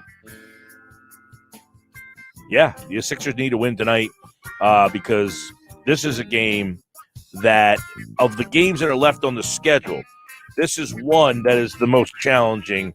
This one and the one against the Heat. So I said you could lose 2 more games this year. This one against the Heat next Thursday. They're the 2. Because, as you mentioned, you are 2.5 up on Brooklyn. If you could win today, you would be 3 up on Brooklyn. And if Milwaukee wins, which they should, and you win, you'll stay 3 up on them with 5 to go. 3 with 5 to go is a tough mountain to climb. But if you lose tonight and Milwaukee wins, you're now 2 up with 5 to go. Way different scenario. So, yeah, I agree with that text message there that the Sixers definitely can't afford to lose this game tonight. Definitely can't afford to lose this game tonight. 609-403-0973. See what else we got in the comments section here on the Sixers. We had a lot of Sixers text earlier in the show, and we will try to catch up with Paul Hudrick, our Sixers insider. Harris asked, hey, Mike, if the Sixers win today and tomorrow and the Nets lose to Denver, we win the 1st seed. Then we play the 8th seed, who it's the Hornets as of now. Well, that's not how it works, Harris. The 8th seed, there's a play-in tournament, and Charlotte would be an option as the 8th seed, but not the definitive option as the 8th seed. So the way it works is the current 7 team, which is Miami, would play the current 8 team, which is Charlotte, on Tuesday night, the 18th. The winner of that game would then be the 7th seed. The loser of that game would then play on Friday night against the winner of the game between the 9-seeded Pacers and the 10-seeded Wizards. Those 2 teams would play, and the winner of that game would then become the 8th seed. So the possibility of the 8th seed right now could be one of 5, 6, 7 teams. So the Sixers won't know their opponent in the first round of the playoffs if they're the 1 seed until the night before the playoffs start. Now, I doubt they would play on that first Saturday. I would imagine the Sixers would open up the season, the playoff season on Sunday. But I think it's a little bit of a disadvantage that you're the 1 seed and you have no idea who you're getting prepared for. Right? I mean, you have no clue of who you're getting prepared for. But if the Sixers win today and tomorrow, it would be a magic number of 2. I mean, they could conceivably lose their last 3 games. Milwaukee could win their last 3 games, and then that's how that Milwaukee could get the number 1 seed. The Nets are in a tough spot because the Sixers have the tiebreaker over them. That is the big problem in that situation, is that the Sixers have the tiebreaker over Brooklyn because they won the season series. So even if they end up tied, Philly wins. Milwaukee has the tiebreaker over Philadelphia. So that's the problem there, is that if you end up tying Milwaukee, they would have you beat. But look, like I said, if the Sixers lose only twice the rest of the season, and even if they lose tonight, okay, they can afford 1 more loss after this, and that's it. They can lose 2 games and still be the number 1 seed. And that is a possible scenario here that they would lose 2 games. Now, the website 538.com, which does NBA projections after every single game and depth chart revision. So anytime something changes in the NBA, 538.com makes new projections. Their projection this morning is that the Philadelphia 76ers have the best chance of winning the NBA Finals.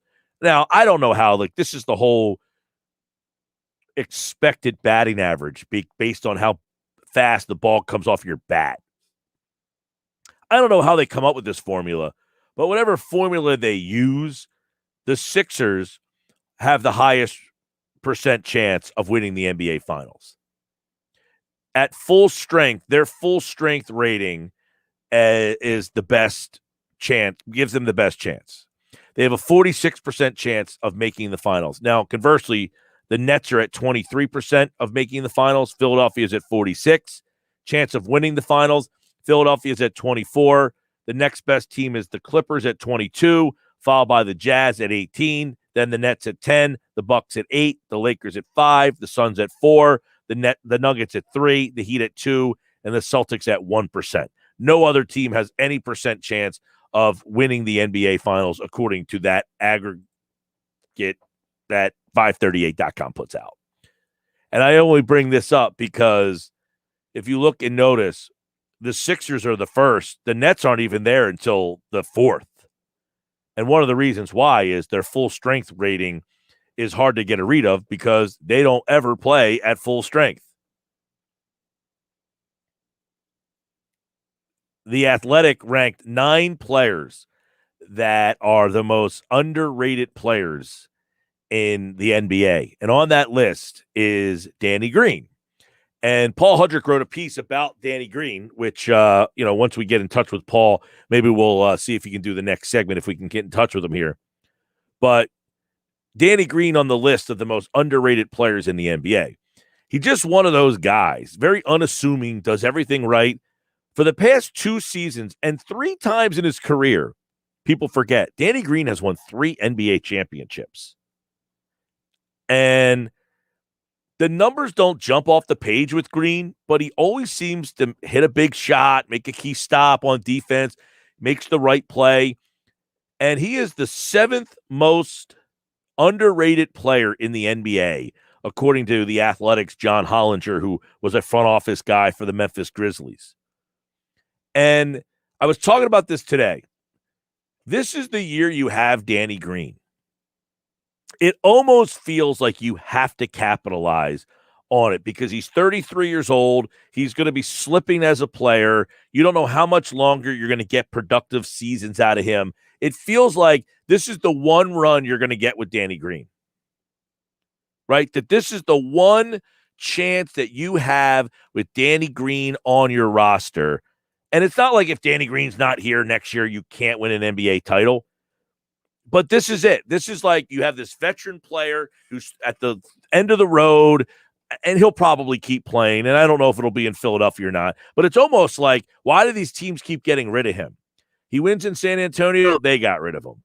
He went to Toronto, and they got rid of him. He's not a bad guy. It's not like he's a locker room cancer. For the life of me, I can't figure out why these teams just kept getting rid of Danny Green. He goes to LA, they get rid of him. And by the way, LA got rid of him and gave up a first-round pick and Danny Green to get Dennis Schroeder. Really odd. Really odd. And yet here you are with this guy who's won 2 championships in a row. And, last week we talked to Paul about how Steph Curry was such a big part of this team. And somebody talked about it yesterday. You're the guy that says Joe Harris is deemed, kind of irrelevant come playoff time. When you have one guy who's a specialist, a shooting specialist in the playoffs, teams can defend and take that guy out. You lock up defensively on him. In the regular season, you're not locking up defensively on that guy, as we say on Tuesday night in February.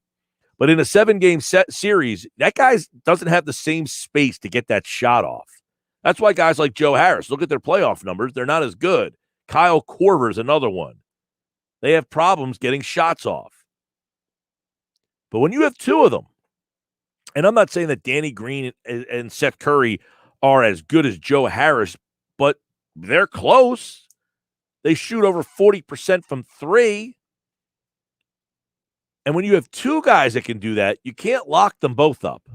You can't take them both out of the offense. All right, Paul Hudrick, next segment here on the Sports Bash Live, 97.3 ESPN.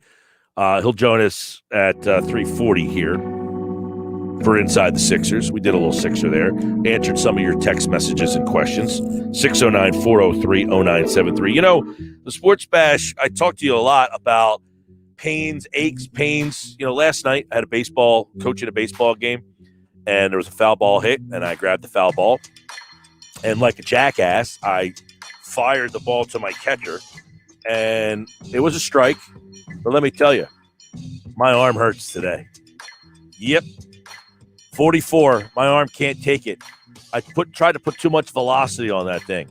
So you know what you got to do?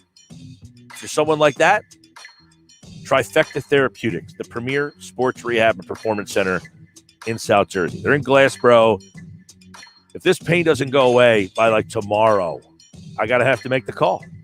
They are the premier physical therapy and rehab. But the best part is, this is what I love about Trifecta, is you can schedule a free discovery session by using the code ESPN Radio. So you can go in and be like, you know what?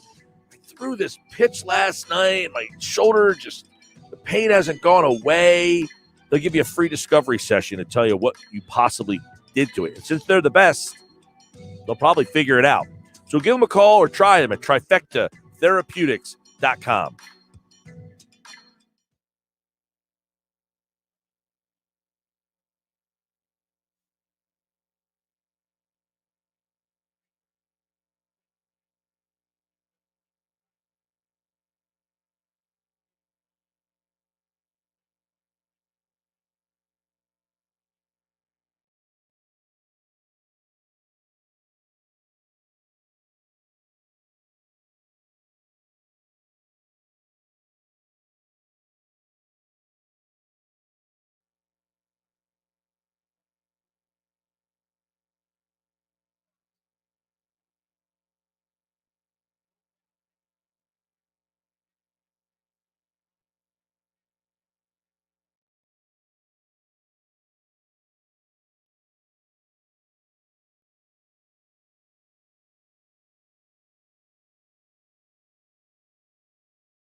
All right, a happy hour Friday here on the Sports Fast. Sixers and Pelicans tonight. They will tip off at 7. Coverage here on 97.3 ESPN. Paul Hudrick is with us now, and of course, he, like all guests, appears via the Boardwalk Honda hotline.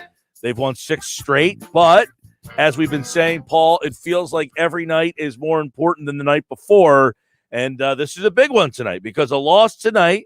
You got Milwaukee playing Houston, so you know what's going to happen there. That would be a 2-game advantage over Milwaukee if you lose the game tonight. So this game tonight feels very important. For sure. Like we talked about the other day, it's just, to me, if I'm Doc Rivers, I want to take care of this thing as soon as humanly possible. The Dallas Mavericks did you a huge favor last night beating the Bucks. So you got to take advantage. You got to take advantage of the fact that you have an easy. Say again. Beating the Nets. Yes. Sorry. Yes. So they did. So it's you want to take advantage of it because you have the opportunity to do so. And again, like we talked about, this is all in their hands. This is a New Orleans team that has played better basketball, that does have Zion Williamson, but it's a team that you absolutely should beat, especially at home. So you have a golden opportunity, and you absolutely have to take advantage of it. It's funny because I want to add, you wrote a piece today about the importance of Danny Green, and I encourage everyone to check it out at 973ESPN.com. And really just, how he has been. It's funny, I was just talking before you jumped on how he was in Toronto, wins a championship. He's in LA, wins a championship. He was in San Antonio, wins a championship. And yet all those teams moved on from him. Heck, the Lakers sent a first-round pick with him essentially to move on from him. But here he is again on a team that is battling for the number 1 seed. Now, you wrote that, and at the same time, John Hollinger puts out his list of the most undervalued players in the league, and he came on that list at number 7. And I'm thinking to myself, all right, so what is his value to this team, and why do other teams keep getting rid of him even when they win with him? Yeah, I mean, with the Lakers, Mike, I think it was because you remember, Toronto was just a simple numbers. They just couldn't pay him because he was so good for Toronto during that run. People forget he shot I think 45% from 3 that year that they won a championship, and he was excellent for them in the playoffs. And they just simply couldn't afford him because they had to pay other people. They were trying to bring Kawhi back.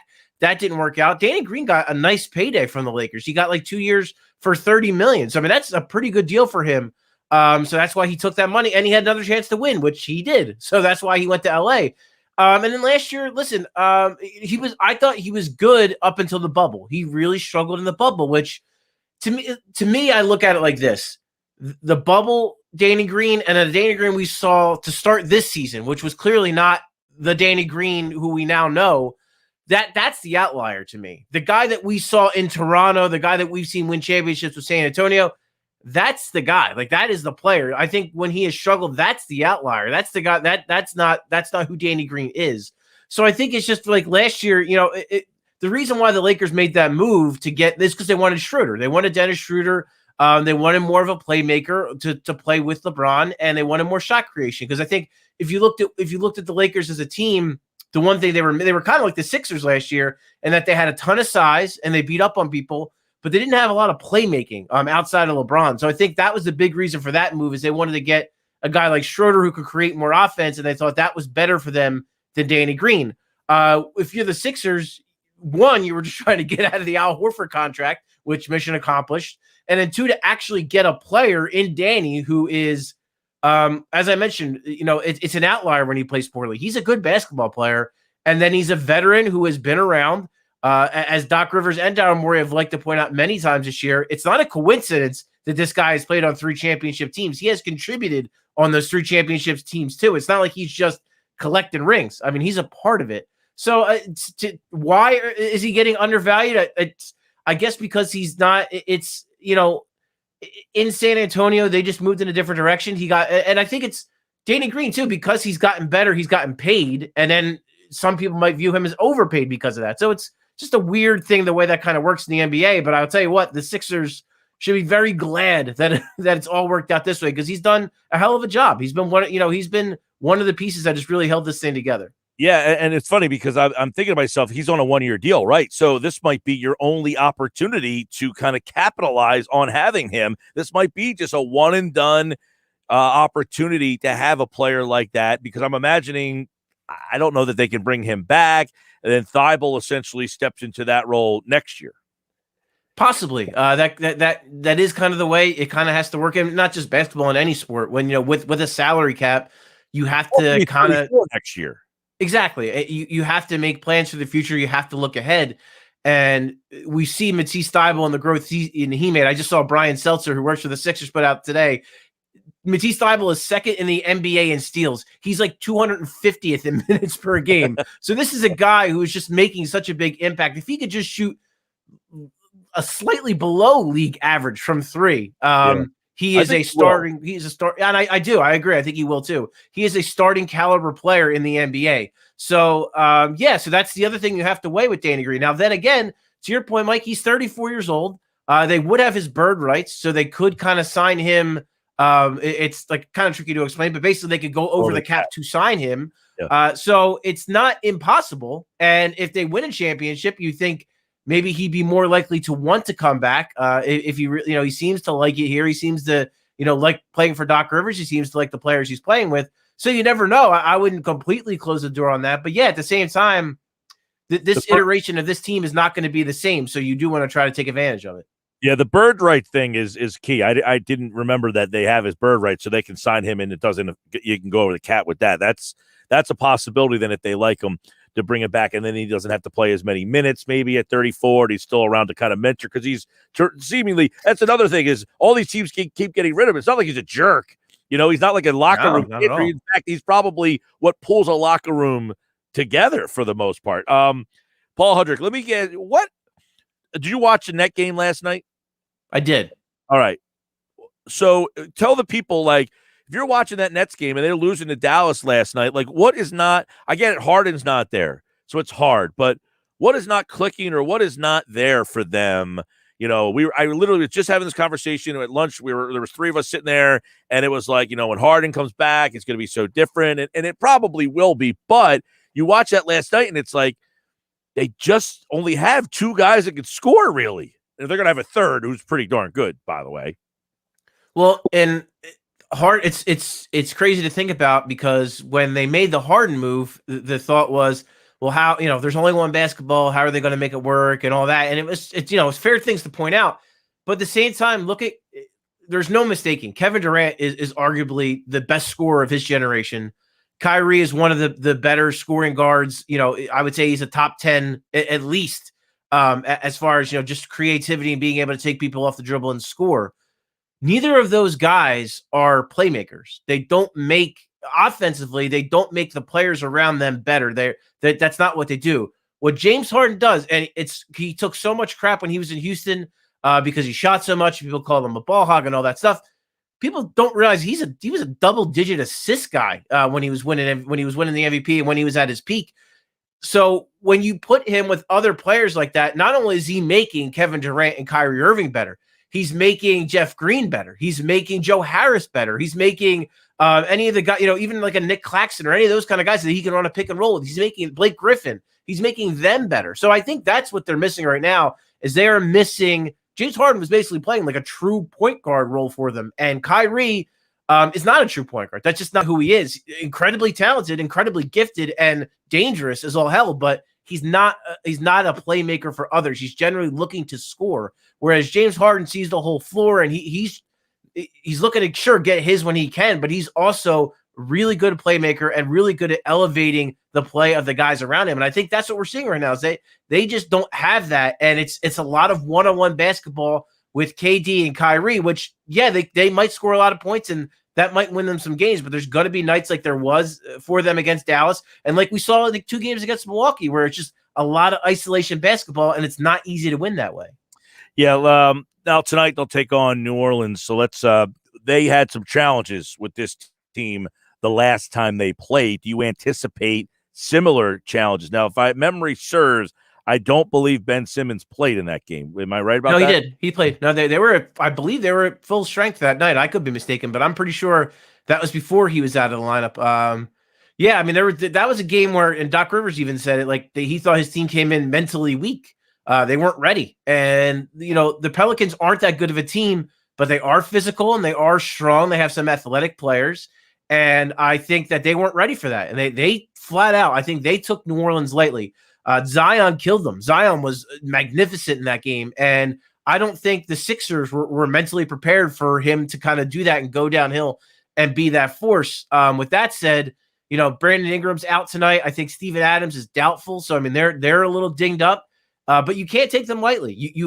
When Zion, because of how well Zion is playing and because of the force he is, you cannot take this team lightly. And I imagine that a couple of things. One, Doc Rivers, I'm sure, has really seared that into their heads to remember the last time you played this team and you took them lightly and what happened. And then two, I'm sure a lot of the players, these guys, they remember stuff like that. They remember losing to New Orleans in New Orleans. And I'm sure a lot of those guys feel like they owe the Pelicans one after that game. So I would expect and they're home, right? They had a day off after a weird 3-game road trip and they're home. So I expect them to come out hot and I expect them to come out fired up and ready to play. Is that going to happen? I don't know, but that's what I would expect. And I think, and I also think, by the way, they didn't play in the quarter of the game the other night either.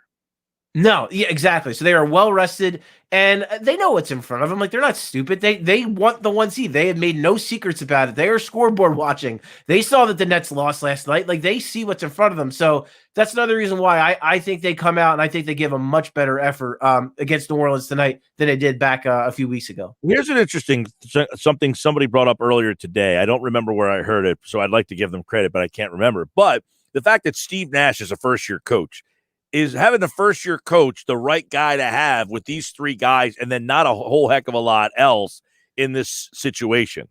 It's certainly a fair question to ask. Like, if I'm looking at the top 3 teams in the East, the guy I'd probably want is Doc Rivers out of Doc, out of Steve Nash and Mike Budenholzer. Budenholzer has struggled to get over the hump. He's been a great regular season coach.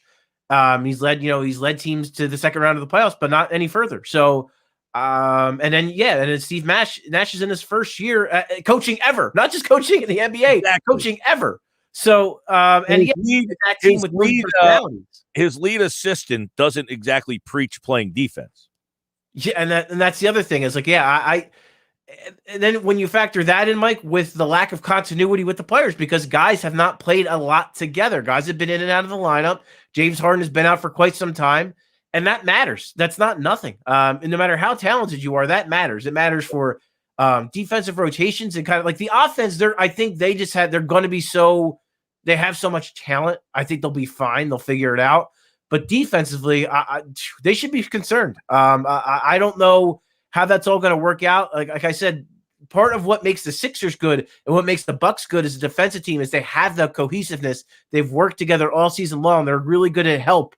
They're really good in their rotations. And I don't know that the Nets are going to, they're going to have to figure that out by the first round of the playoffs, because second round of the playoffs, it's looking more and more likely they're going to be taking on the Milwaukee Bucks. Yeah, and that's a big key and by the way, they're only a half game up, and that could be the Bucks on the road where they just lost twice. So that could be another interesting storyline. 7, 8, 9, 10, very interesting down the stretch. 6 interesting, 4 and 5 interesting. I mean, it could be all jumbled up. So we don't have any idea what these matchups will look like. So next week, when Paul is back for Inside the Sixers, we may or may not have a better indication of what some of these pairings will look like. But that's all for Inside the Sixers today. He's Paul Hudrick at Paul Hudrick on Twitter. And go check out his piece on Danny Green, which a lot of people have already done. We appreciate that at 973ESPN.com. All right, Paul, feel better, man. Thanks, Mike. I appreciate it, man. All right, that's Paul Hudrick. And he, like all guests, appeared via the Boardwalk Honda hotline. Paul, a little under the weather. That's why he was a little late today. And we appreciate him jumping on. I think Paul is excellent at covering the team. We appreciate him, of course, being a part of our team here for 97.3 ESPN and 97.3ESPN.com. Sixers tonight. We got, what do you got tonight? McCormick? He's not listening to me. You got McCormick tonight? Yeah. Kevin McCormick, our Sixers contributor to 97.3 ESPN.com and Sports Illustrated. McCormick is up tonight at 6 6:40, I would imagine, before the Sixers. 6:20. All right, there we go. See, it's not written on the big board. I don't know. No one communicates this to me. I'm trying to help the man out. Back with DiCecco next.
Football at 4 is powered by the Inside the Birds podcast, and it is brought to you by Prop Swap, where America buys and sells sports bets.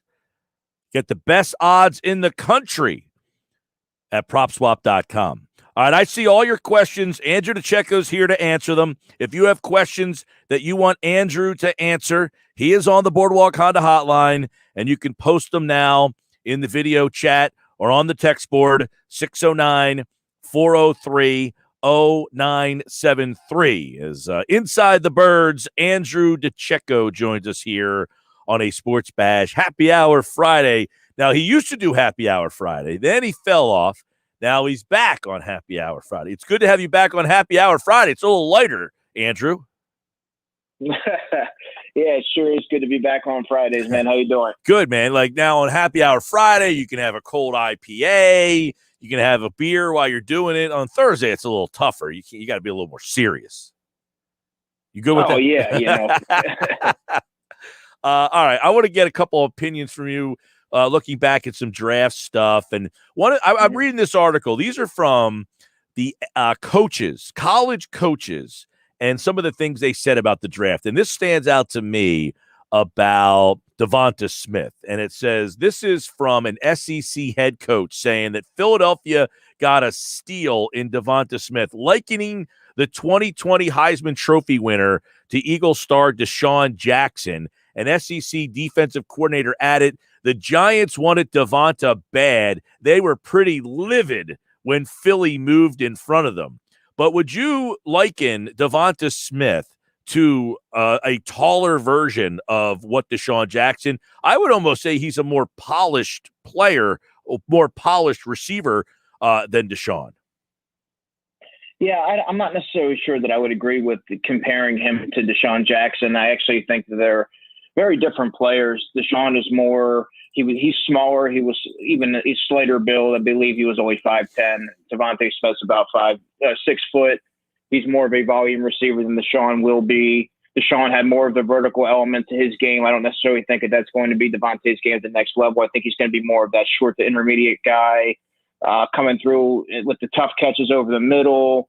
And he's just a tougher player and someone who I believe will be just, someone who's not going to, a receiver who's not really going to leave the field. So I think that they're a little bit different in that regard. Yeah, I mean, and the fact that the Giants were pretty livid when Philly moved in front of them, I think that's an interesting, it really chronicles how much the Giants had zoned in on taking him at number 11 there, and then had a really on the fly reverse course and get out of there. But one of the things that was brought up was, and we talked about this on Tuesday, was if Philly was at 12, would they have gotten the option to make the trade with the Bears? But something else that was thrown my way, which was, did Dallas have both options on the board? Did Chicago call Dallas and say, we'll make the trade? And then Howie call, did they have both options on the table at the time before that pick is very interesting. Don't you think? If you're Dallas and you're weighing adding a first-round pick next year and moving back to 20 or moving back 2 spots and taking Micah Parsons. Yeah, I mean, that's interesting. And that's something that I don't know that we'll ever know. It's kind of, it would make a lot of sense to think that both teams were in play there. But, I mean, you have to think that if Dallas were to move down 2 spots, then Micah Parsons would have been there. So it's interesting to look back and kind of gauge what was necessarily the case then. But now, if you're Dallas, would you rather what you ended up with, Micah Parsons in the 3rd round pick, who I can't think of off the top of my head who ended up being that pick? Kelvin Joseph, the corner. Yeah, I mean, or would you rather 20 in a 1st round pick next year? Well, they're getting a linebacker in Micah Parsons, who, when you look at their current linebacking situation, they've really prepared for the future, and they added one of the best defensive players in this draft. They didn't get cute. They stuck to their board. They took their guy, and and their 3rd round pick, Kelvin Joseph, is a position of need that they really had. They obviously really like the guy. He has a lot of upside. Like I was saying, I believe he only started 9 games at the college level, so there's a lot of questions as to whether he can be. You don't really know what he is. You don't know. He hasn't shown that level of consistency yet. But when he did show at Kentucky was that, he could believe he had 4 interceptions. He was a ball hawk, and he's very fluid. So I mean, yeah, pairing him next to Trayvon Diggs, I think Dallas is really happy with the outcome. Actually, the player they got was Chauncey Golston was the pick that they got from Philadelphia, the 3rd round pick. That's who Philly. Oh, okay. Yeah, Philly traded the 3rd round pick to move up 2 spots. They ended up drafting Chauncey Golston from Iowa at number 84. So the article, this was from The Athletic, that was a league executive that questioned, should Dallas have moved back with the Bears and taken the 1st round pick, or move back 2 spots? So in other words, you would have got like Kwity Paye and a 1st round pick next year, or Micah Parsons and the 3rd round pick this year. Which haul is a better, haul in the long run? Yeah, I think coming away with Micah Parsons is a difference maker. Like I've said throughout the pre-draft process, his skill set really translates to the modern NFL defender, and he's going to be an All-Pro and for a very long time. And he's going to replace. He'll be a mainstay there on their defense, and they're a difference maker. And I think that's what they were looking for, and they didn't settle. So yeah, all right. Kudos to them. Couple things. All right, I see a lot of questions coming in for Andrew, which we will get to. I want to kind of quickly go through the list of guys. We did this on Tuesday. We went in depth, but I want to get Devonta Smith, a wide receiver 1. Is that like the way that you would place him as a wide receiver 1? Yeah, and I wouldn't be surprised if he came out with that title at the end of training camp. I think he's going to have that continuity with Jalen Hurts. I think I picture him as I envision him as more of a volume receiver and someone that's never going to really leave the field. He can line up all over the formations, and he's just tough, physical, and I just think that he's going to be an every down receiver. So yeah, I do envision him as a wide receiver 1. Yeah, I want to kind of get your thoughts on what these guys, roles on the depth chart could be this year. So Landon Dickerson, he's going to be a tough one, I would imagine. But where would you see him this year as a backup, fighting for starting time? How do you see that if he's healthy? Well, if he's healthy, I definitely see him challenging Isaac Seumalo at the left guard spot. I think he's that good, and I think that he's just more. He brings some nasty, and he's technical, like a technical savvy lineman. He plays with a mean streak. He's athletic enough, and I just think that he's that good. That if healthy this summer, Mike, as we get towards August, I think he could really. If he's going to unseat someone, it would be Isaac Seumalo. But if not, I think I envision him as the top backup behind Seumalo and Jason Kelce. And the interesting thing to me, too, is Jason Kelce has played all 16 games. I think it's 7 out of 8 years or 6 out of 7 years. You almost wonder when's the injury bug going to bite him one of these times. And now they finally have a guy. Because quite frankly, when Kelce has had to leave the game, even if it's for a series or so, like last year he had that elbow problem, he had to leave. It's been a mess. They really didn't have anybody ready to take over that center spot. Yeah, and Jason Kelce, it's a testament to how tough he is.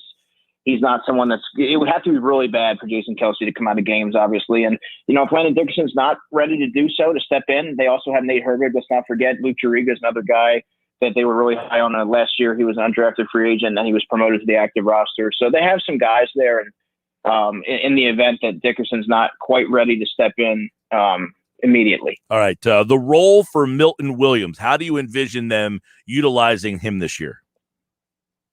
Well, I think he's going to be the 3rd defensive tackle in the rotation. I think they're going to use him primarily as an end. And then when, get in the passing down situations, they're going to kick him inside and really take advantage of his interior pass rush, where it really makes it tough for quarterbacks to step up in the pocket and, gets the defense off the field. So that's kind of how I see them utilizing him.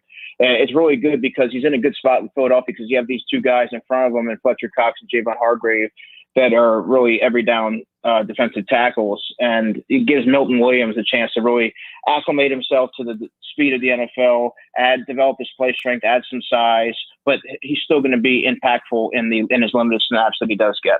Now, they mentioned, I think Howie Roseman mentioned, compared him to like a Malik Jackson, who, by the way, Malik was on the show with us last year and said he did not like playing defensive end. He preferred to be a defensive tackle. But do you look at, Milton more like that? Or I kind of wonder if, like, Vinny Curry was a guy who moved inside, moved outside the way they used him. Is that how you kind of see them, or more inside than outside?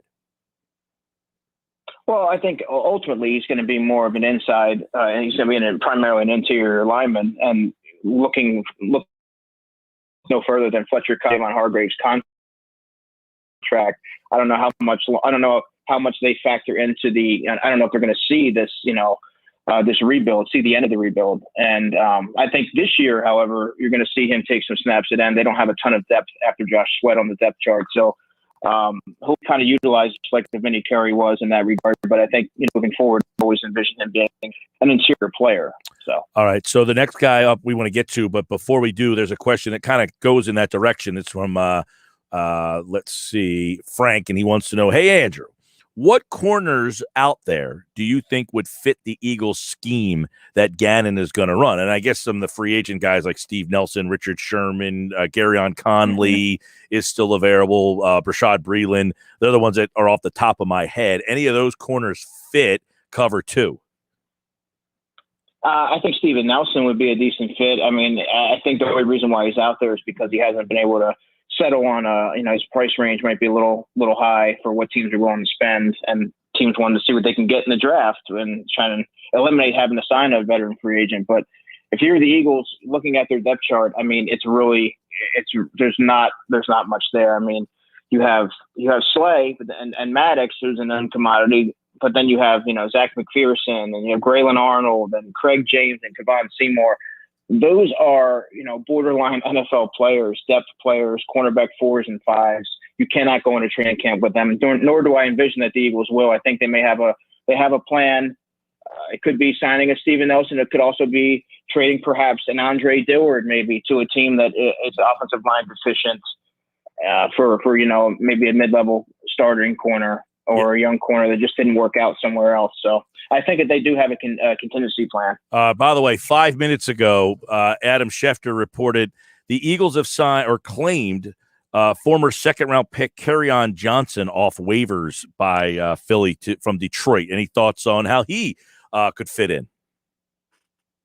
Yeah, as another change-up runner, he can certainly challenge Jordan Howard for that role, for the number 2 role, I think. And he feels like he's been around for a while, but I believe he's just 24 years old, very limited usage. Injury concerns with him. It got really crowded there with Detroit. The reason why they added all these running backs is because Kerryon hasn't proven he could stay on the field. And I always liked his upside when he was played at Auburn. I thought he was going to be a nice player in the NFL. Hopefully he can put it together. A change of scenery will be what he needs. I mean, it certainly can't hurt to claim someone like that off waivers with that kind of ability. And he kind of adds another body to that room, which is starting to get a little crowded. Yeah, catches the ball. It's funny whenever somebody who has some sort of, I want to say high profile, he's not a high profile, but as a second round pick gets released, the Eagles have always been, you always Eagles, because Howie Roseman makes every call. Funny, I didn't think that with Kerryon Johnson because of what you just said is like, there's a lot of guys in this room, but he's the guy who catches the ball out of the backfield. Obviously, I guess would be him, Kenneth Gainwell, Boston Scott. Those are all similar types of guys. You keep 2 of those guys, or do they all battle and only one remains? Well, I think Boston Scott finds himself on the hot seat. Jordan Howard's also on the bubble. The only ones that you sure a roster spot to are Miles Sanders and Kenneth Gainwell. And I think the Eagles are doing right by adding all this competition, because obviously competition brings the best out of everybody. Yeah. Nobody should kind of be typecast in the roles or just be assured roster spots just because of the limited bodies. I mean, I think that was the case with Corey Clement last year. I have to think that there are better options out there on the free agent market that could have made more of an impact. He really didn't do much of anything last year, but I think now you're really starting to see they're really making guys have to earn their roster spots, which is what should be the case every summer. This is interesting. Of course, breaking news on a Friday here. Andrew DiCecco here to break it down. Kerryon Johnson, the second-round pick from a couple of years ago from Auburn, just got released a couple days ago by Detroit. Philadelphia had claimed him off of waivers, so there you go, some news there. Let's go back to you where you see these guys' roles this year. What kind of role do you see for McPherson?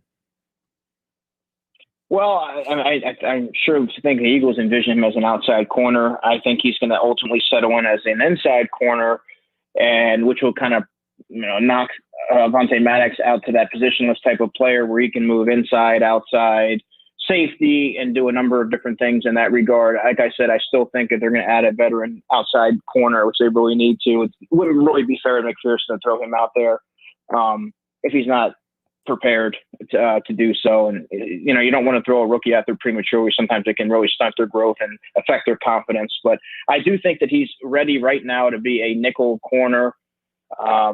And I really like his ability. Is there any of the guys on the roster? Andrew, is there any guys on the roster, Seymour, James, Graylin Arnold, some of the guys that I'm not remembering because they've kind of been here for Michael Jacquet, right? Yeah. Are any of those guys outside corners? Are they that, hey, we don't know about them, but they're corner.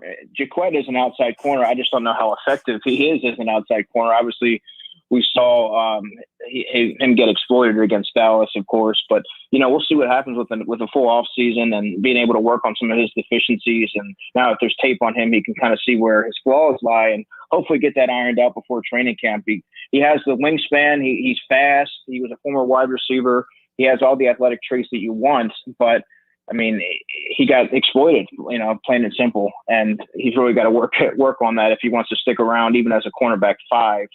Craig James, to me, he can play outside. I think he's better inside. Graylin Arnold is just an inside player. I think he can play a little safety as well. Seymour, to me, is an outside player. Again, I think he has severe limitations, and I would put him kind of on the back end of that. I think that he would probably be the guy that would be the first to go out of that group that I just mentioned. All right, you kind of touched on Gainwell a little bit at running back. A lot of people like this guy. He's the steal of the draft. Everybody's excited. They just brought another running back in here, so it's going to add there. But does Gainwell, in your opinion, make an impact this rookie season? Is he a guy that plays enough that he, is an impactful player? Yeah, I think so. And you look at, I don't think he's going to ever be a volume runner, but I think that he's someone that has the traits to take advantage of mismatches on offense. He may be used sparingly, but they're going to take advantage of his ability to catch the football, align all over the formations. As a change-up runner, he's not super shifty or anything like that, but he does get north and south, can pull away from defenders, catches the football well. And I think that's ultimately going to be his role. And kind of like if you remember how Westbrook was used back in 2002, I think he only had 46 carries that year, if I recall. But I mean, I certainly think Gainwell's going to have more than that. But Westbrook made cameo appearances, but he was very effective when he did so. And I think now that you have Kerryon Johnson and Jordan Howard and all these guys in the picture, I think, you kind of get to gradually, ease him into the flow of an NFL offense, which is going to be best for him. All right. Marlon Tuipulotu is he different from Williams in that he'll have his own role, or do those two kind of battle for playing time? Like that, one of those is the third guy, the other guy kind of doesn't get a lot of playing time, or do they serve two different roles? Well, I don't think they're going to battle for playing time, considering where they were drafted and everything like that.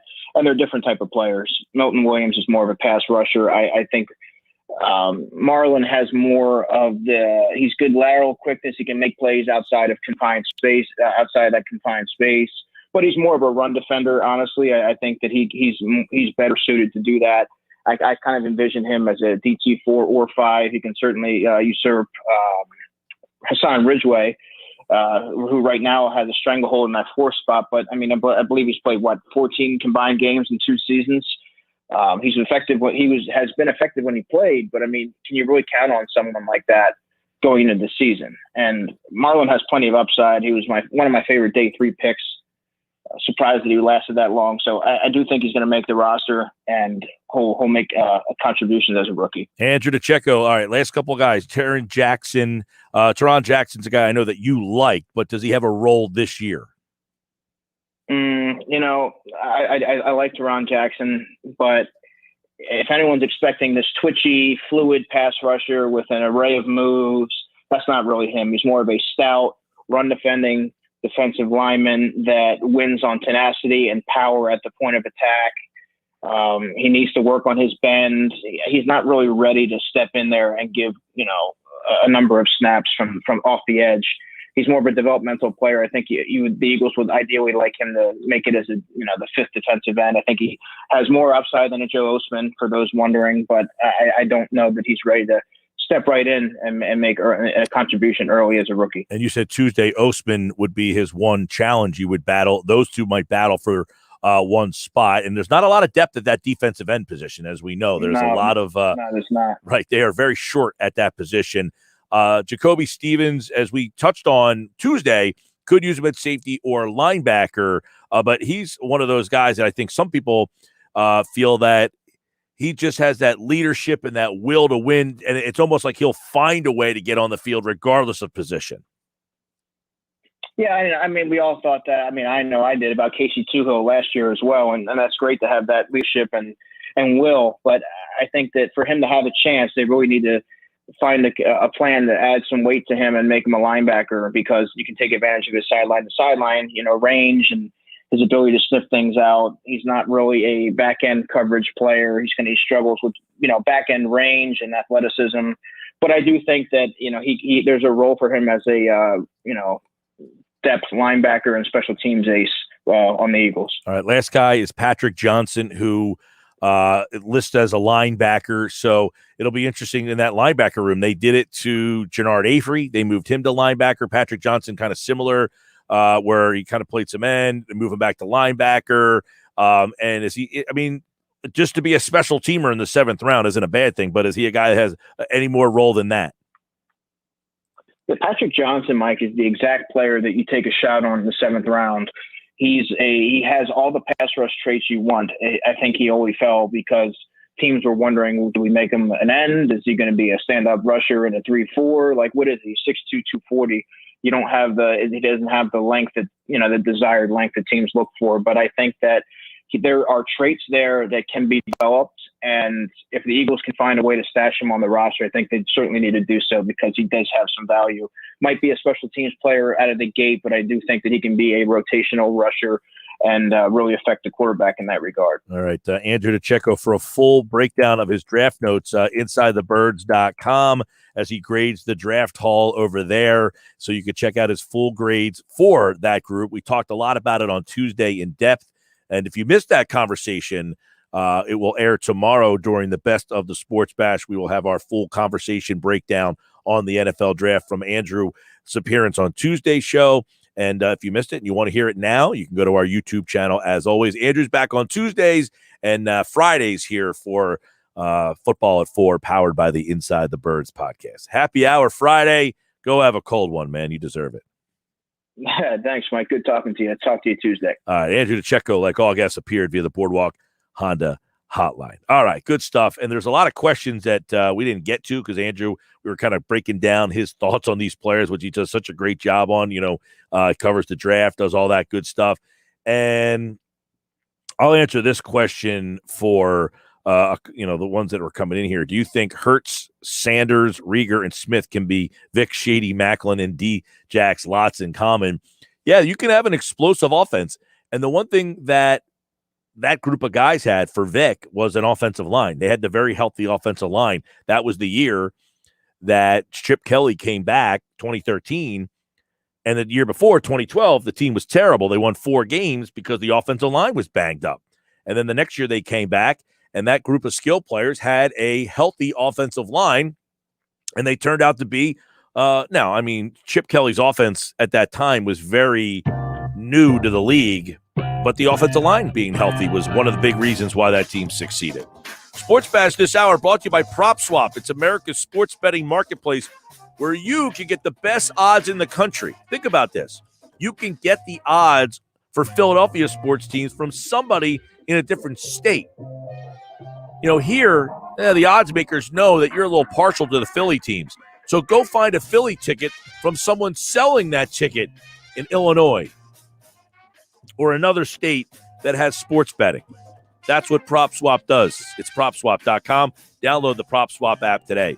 I'm Mike Gill. This is the Sports Bash. I'll answer more of your questions from today's video chat. If you're watching the show live on Facebook, YouTube, or Twitter, I appreciate you. If you're listening on the radio, I appreciate you the most. Sorry, I'm partial to the radio listeners. but I do appreciate everybody watching the show. You guys are great. Keep the comments coming and share the show wherever you're watching.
All right, welcome back on a Friday. Sports Bash, 97.3 ESPN. Pete Thompson in 30 minutes for Happy Hour Friday. Anybody doing anything special this weekend other than Mother's Day? Anybody going to the, the Phillies are away, so I imagine that no one's going there. Anybody going to the Sixers games this weekend? Flyers are away too, right? Oh, speaking of which, I got Flyers tickets for Monday's game. I'll be giving away in the Happy Hour Friday, 5 o'clock hour. PT Jeff Kerr talking some football. Man, I can go in a lot of directions here. That conversation. Oh, I was reading. So ESPN.com interviewed or talked to a bunch of college coaches and got their thoughts on the draft. Like, what players surprised them. These are the guys that coach these guys. And the interesting one is, and if you read the website, 973ESPN.com, which should be, bookmarked, favorite, in your phone, checked every day. Always great stuff. Our writers are fantastic. They do a great job. Durso on the Flyers, Hudrick and McCormick on the Sixers, Frank Close on the Phillies, Josh, of course, and with the stuff that we do. The articles about Gainwell have gained a lot of traction. Mel Kiper called Gainwell the biggest steal of the draft. And one of the college coaches said they expect him, who had 2,000 all-purpose yards as a redshirt freshman, to succeed as a pro. Said, quote, I thought he would go a little higher than he did. He's probably the best of those running backs that have come out of Memphis, and all of those guys have had pretty good careers. He's uber talented, very versatile, the best, most explosive of those guys. And I bring that up because the news that just came down is that the Eagles have signed running back Kerryon Johnson, who was a second-round pick just a couple of years ago. Because Gainwell was picked just a couple days ago, and you thought, all right, Gainwell's going to be a guy that has a chance to do some stuff. Kerryon Johnson, you got Boston Scott, Jordan Howard, and it's, Miles Sanders obviously is the guy who's going to make the team.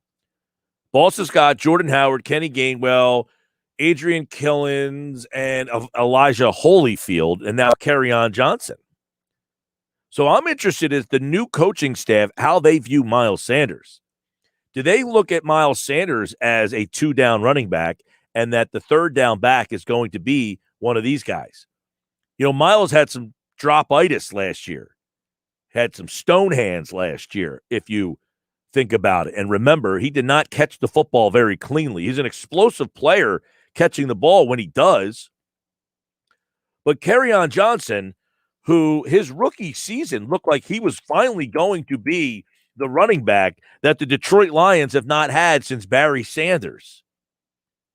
I mean, he's not going to be Barry Sanders, but in 10 games, he ran for 641 yards, averaged 5.4 yards a carry, had 200-yard games, something that Detroit Lion running backs just simply don't do. He caught 32 passes. Even last year, when he wasn't very good, and quite frankly, they phased him out of the offense last year, and he had 19 catches for 187 yards. So one thing that Kerryon Johnson can do is catch the ball out of the backfield. For whatever reason, he just did not catch on in Detroit. I mean, they had Adrian Peterson out there, and you could say, I'm saying, hey, Adrian Peterson kind of took his spot. But one problem Kerryon Johnson had early in his career was he kept getting hurt. He missed 14 games over his first 2 years. Remember, this was the 43rd pick in the draft not too long ago. But he had some knee problems. He missed the 14 games, and he kind of fell down to the number 3 spot on the depth chart last year. But in his Detroit career, his 2018 rookie season, he was pretty darn good. Now, he's a guy who, at 23 years old, you would imagine still has a little gas left in the tank. So I'm interested to see how he kind of figures in. You get a former second-round pick that was on the free agent market, and you go and pick him up, you probably got him for a song, I would imagine. And I would imagine you picked him up because you want him to make the team. If you got a guy who was a second-round pick, you want that guy to make your team.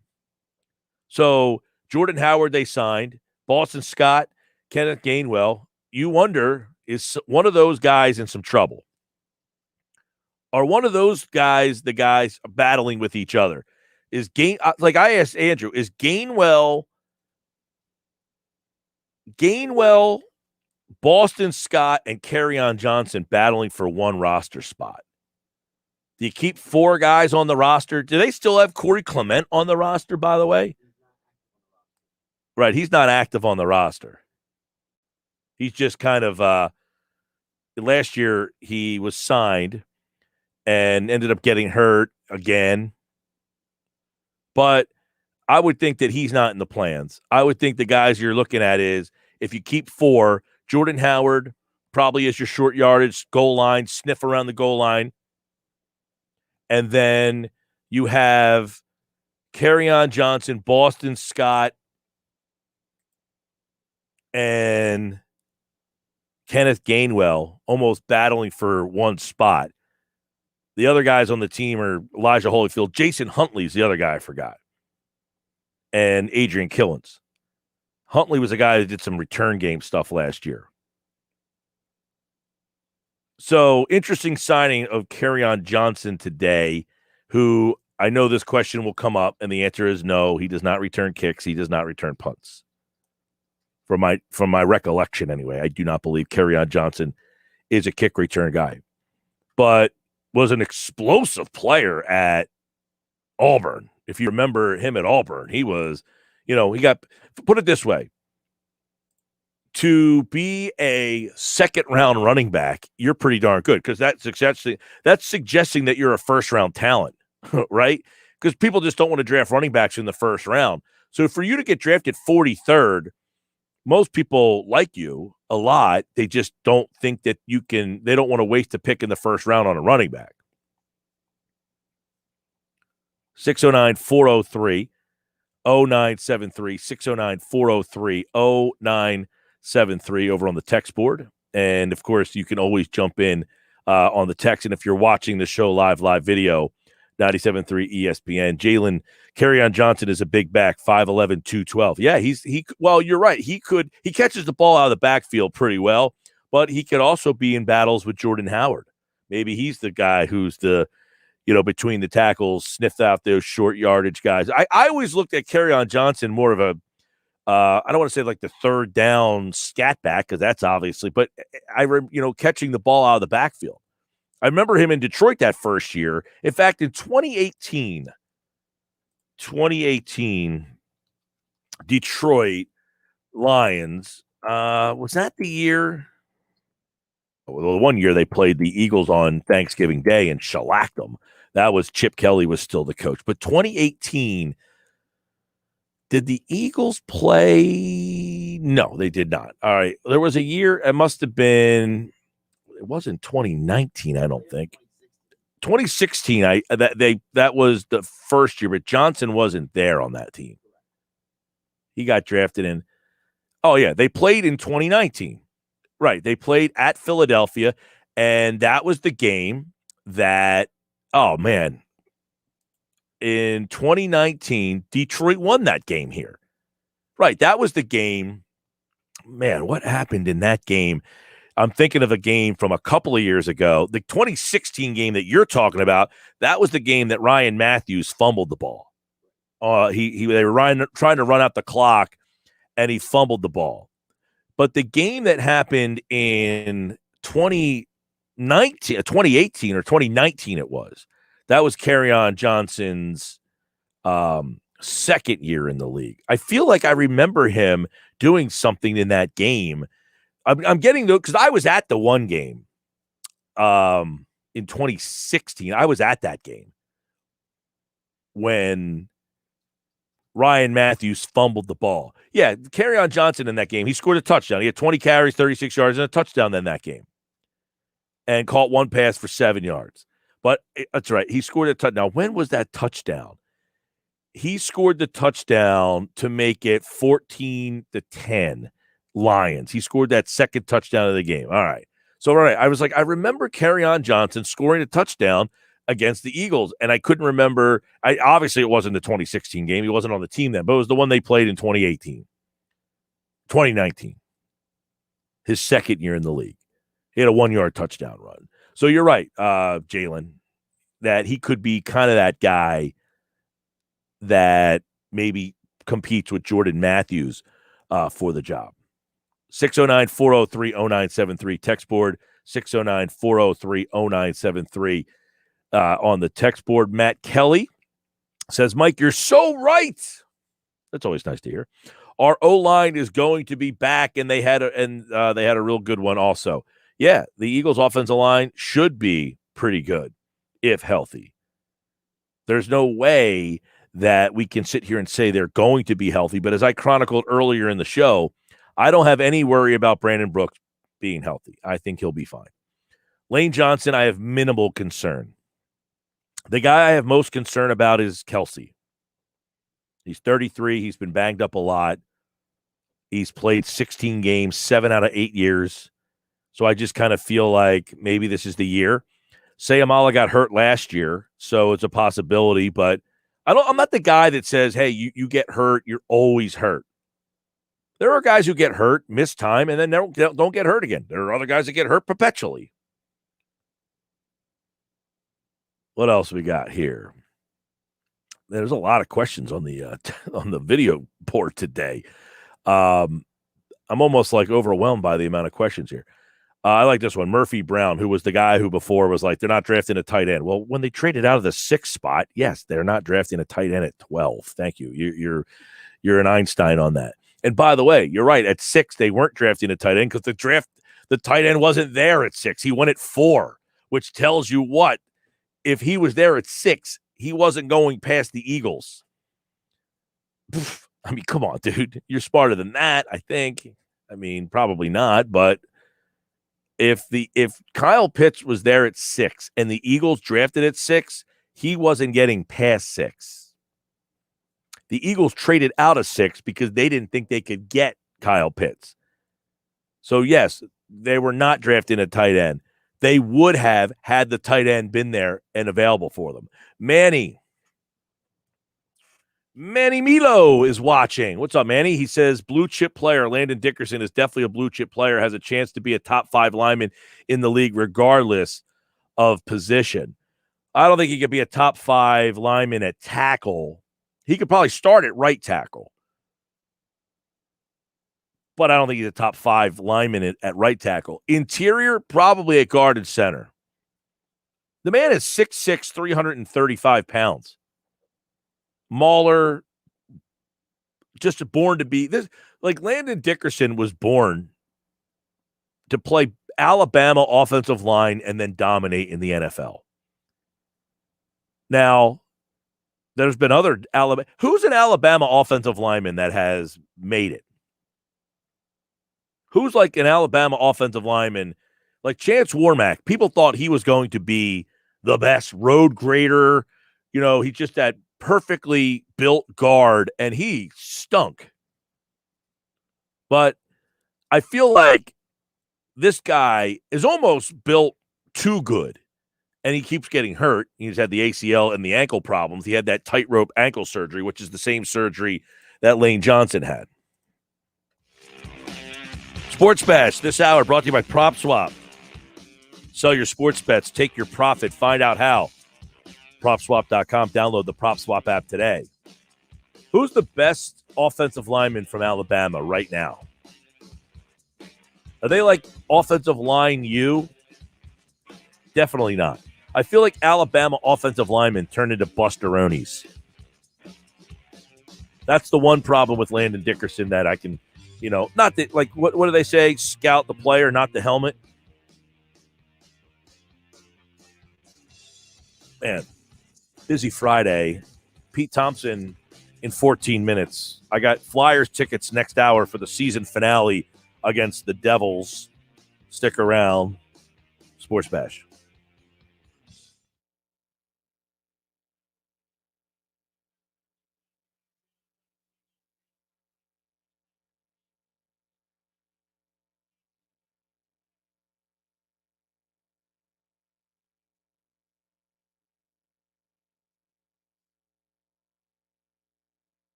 10 to the top of the hour here on a Sports Bash Friday. Alex Leatherwood, hands down, somebody texted in. Well, he was drafted in this draft. We're talking about a draft pick or a current NFL lineman from Alabama. Not many have done very well. It's not like lineman U. What is Alabama known for? I guess wide receivers now. You ever thought of that before? Like, what would Alabama as a wide receiver would never be the case? They had a lot of, defensive linemen.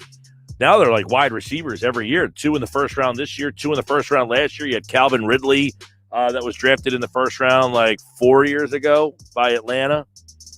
They're starting to crank out some wideouts. You got all those defensive linemen, a lot of defensive players. But offensive line has not been, Chance Warmack. Who was the center that they had? Jones? That was on that team that won the national championship. It was like Chance Warmack, Barrett Jones, right. He was like a great college player, but not a pro guy. 609-403-0973 is the text board. And, of course, if you're watching the show live, the video stream, you can always comment along the stream and give us your thoughts on what we are discussing as we've been kind of going back through. David says we can't even probably get a 5th rounder for Ertz, so God knows we aren't getting a starting corner for him. Well, that's a different situation. Somebody might say, we'll take Ertz and give you our guy because we want to get Ertz. If you throw in a pick with him, it's different than just giving you the pick, on draft day. But Ertz is in a tough spot. How many teams need a tight end? And, okay, I think a lot of teams could use a Zach Ertz, by the way. I'm not discounting that. He makes too much money. You would need to find a team, in my opinion, that fits the Buffalo Bills thing, where they have a new defensive system, and the corners that they have currently don't fit that system. And I can't think of that off the top of my head. Philadelphia would be one. They have a new coordinator, but you're not going to trade with yourself for a corner, obviously. So that's kind of out. Things happened so long ago, it seems like. You're like, who fired their coach this year and hired new coaches? Who has a new coaching staff this year? Right? Who were some of the new coaches this season? And you need to go to find those guys and then see which ones are in need or have new defensive coordinators or new defensive schemes. So you have Arthur Smith in Atlanta. He's the new Atlanta head coach. So they have a new defensive coordinator because Dan Quinn was the head coach out there. But the question is the new coordinator also running a new defense? Or are they going to keep some of the same principles? So Arthur Smith is one. The other guy is Dan Campbell, who is an offensive he was an offensive guy. He's a tight end, Dan Campbell. David Culley, who's a wide receivers coach in the past. Urban Meyer, that one is totally up in the air.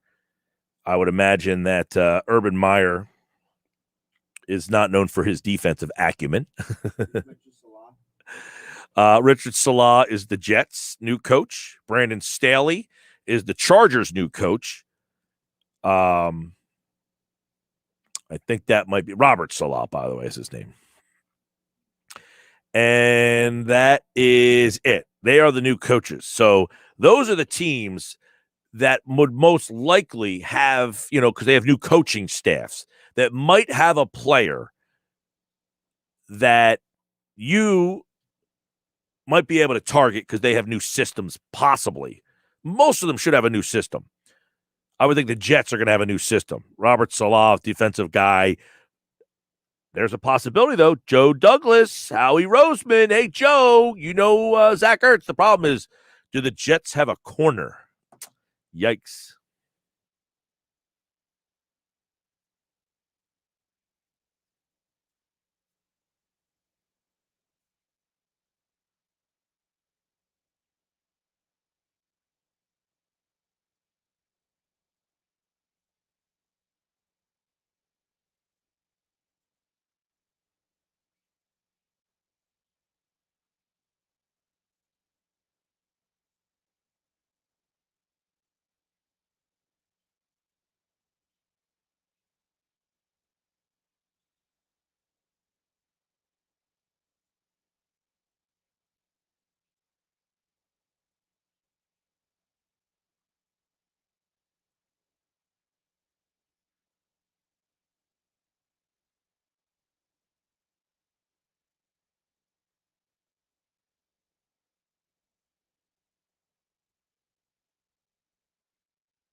We start a happy hour Friday here on the Sports Bash, as we do each and every Friday at this time.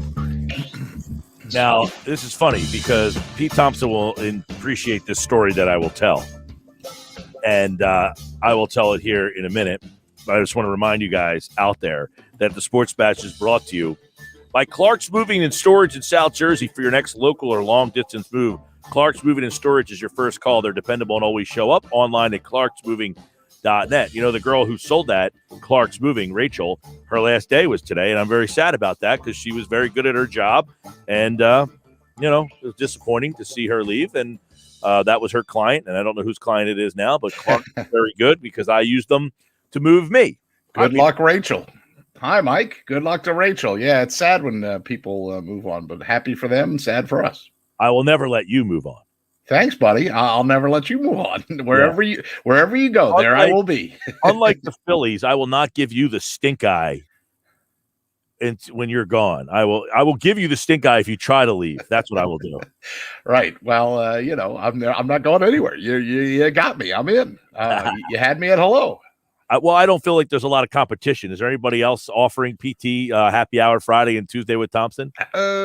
Happy hour too? No, not necessarily. I mean, there's always whispers. The PT services are popular and in demand.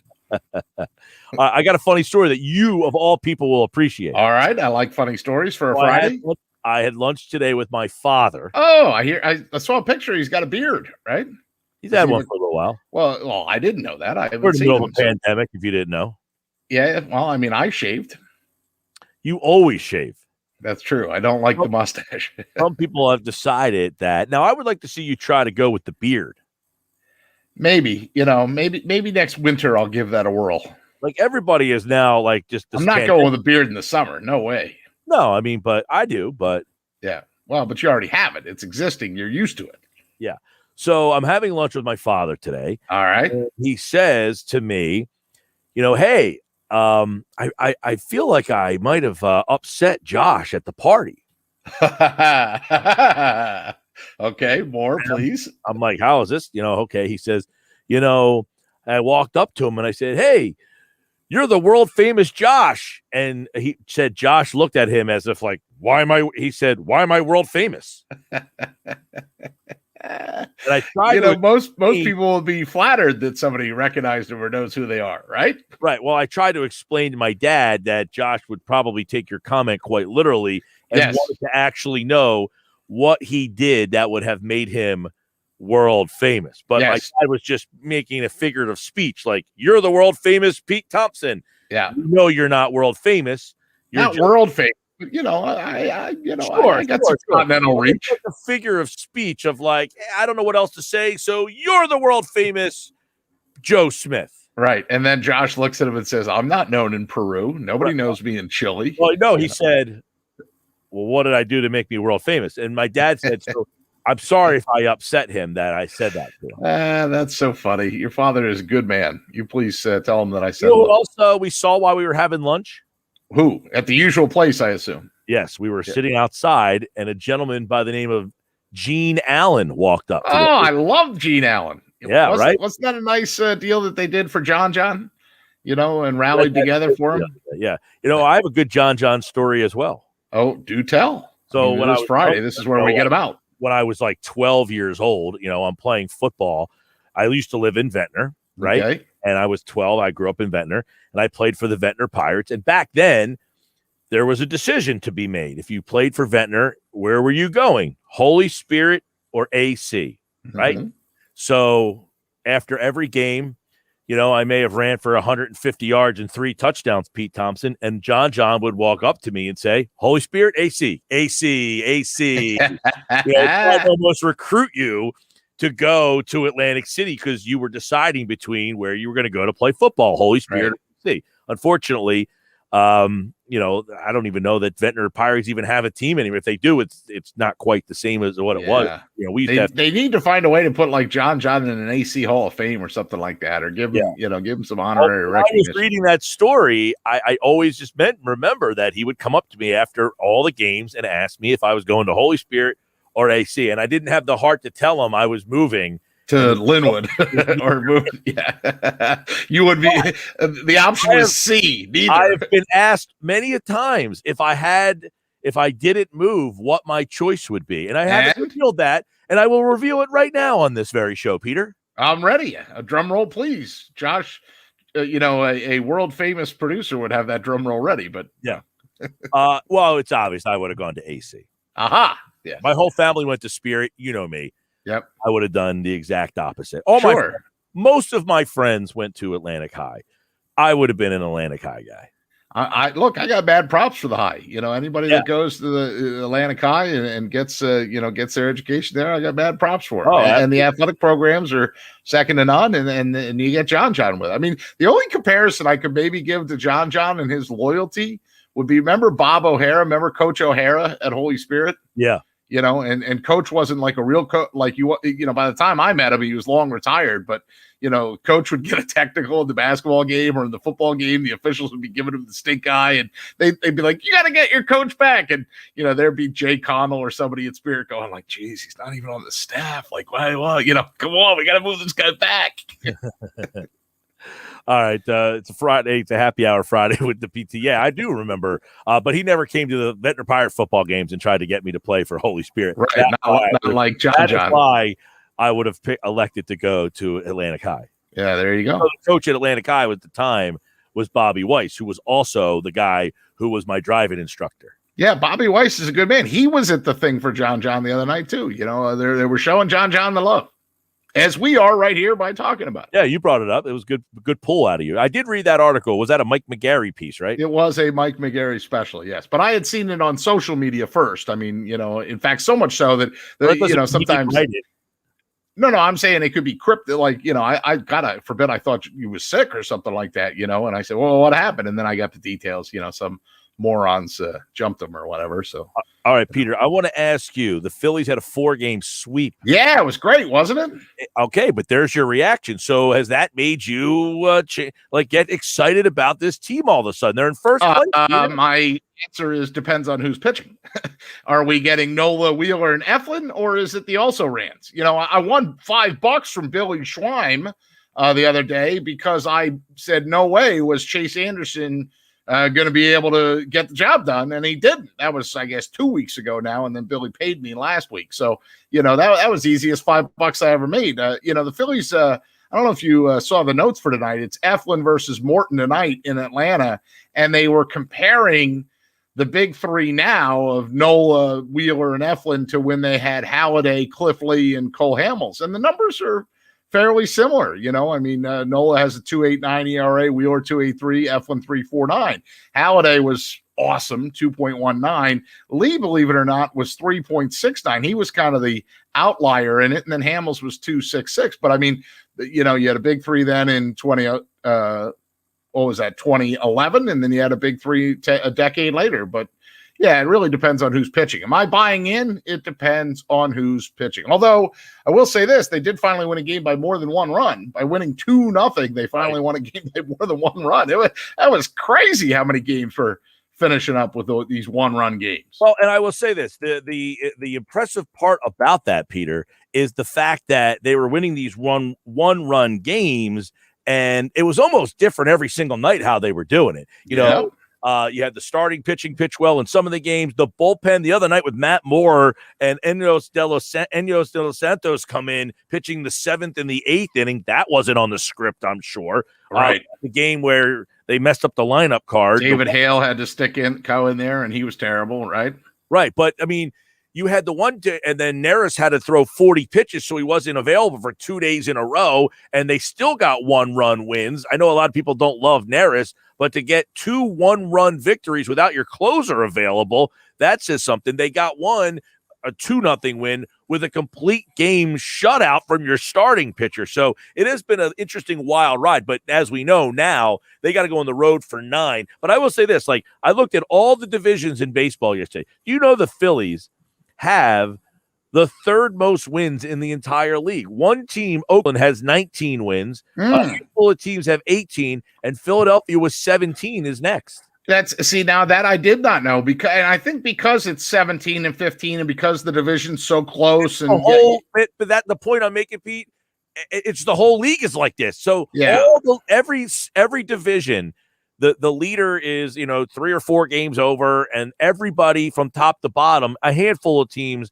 but everybody is so clumped up in this year's. And Frank was talking about this the other day. Is teams aren't going to want to trade because they're so close in everything. Philadelphia's 17-15, Washington's 12-15. Well, if you go to the Central, the Cardinals are 18-14, and the Pirates are 13-17. There's no wide gap or anything like that. I mean, the biggest gap is the Giants to the Rockies on the National League side, and then on the American League side, thank God for the Tigers, right? Or else there wouldn't be a true stinker in the whole side there. They're the only team in baseball that is essentially out. Like they're 9 games out. They're 9-23. They're a -63. I said I laughed about this. BD. How about this in the National League East? There's so many quirks. I feel like Jason Stark on this Friday with right. Weird stat times 7. Yeah, one team in the National League East that has a plus run differential, and it's the Miami Marlins. Everybody else has given up more runs than they've actually scored. Right, and none more than the Nationals at -22. It's unbelievable right there about, I mean, all you have to do is look, and I know that's, it's funny how you gravitate toward that, because when we're talking NFL football, that's another one you gravitate toward too, points for and points against, right? You got to score more than you give up. That's typically a recipe for a victory. Sort of a simple concept, isn't it? And yet sometimes we overlook it. I mean, you can get so deep sometimes on stats too, like how have they been over their last 10 or what kind of streak are they on, all that. The biggest number right now. So am I buying fully in? It depends on who's pitching. And then the second thing is, where are they playing? Because they've been good at home, but they haven't been so good on the road. 4-9 on the road, including that stinker. They had a real stinker game in Colorado. Remember that road trip out in Denver? How bad they played? A 9-gamer going right now. They're at Atlanta for 3. But by the way, you can hear Sunday Night Baseball, Phillies and Braves here on 97.3 ESPN. But they got the 3 in Atlanta coming up. So this is interesting because, at some point of the season, the good start pulling away, the middle start, If you can win 2 out of 3 here, you start to get a pretty good feeling. They won. And maybe you take tonight, and so it's Eflin tonight. You got Velasquez tomorrow. That doesn't excite me. And then you got Aaron Nola on Sunday Night Baseball. So that does excite me. All right. So ESPN did a thing today. One good thing and one not so good thing about your favorite team so far. So what do you think the good thing for Philadelphia has been? Because this is interesting. I was like, oh, that's interesting. One good thing and one not so good thing. The good thing for the Phillies, part of me wants to lean toward an improved bullpen.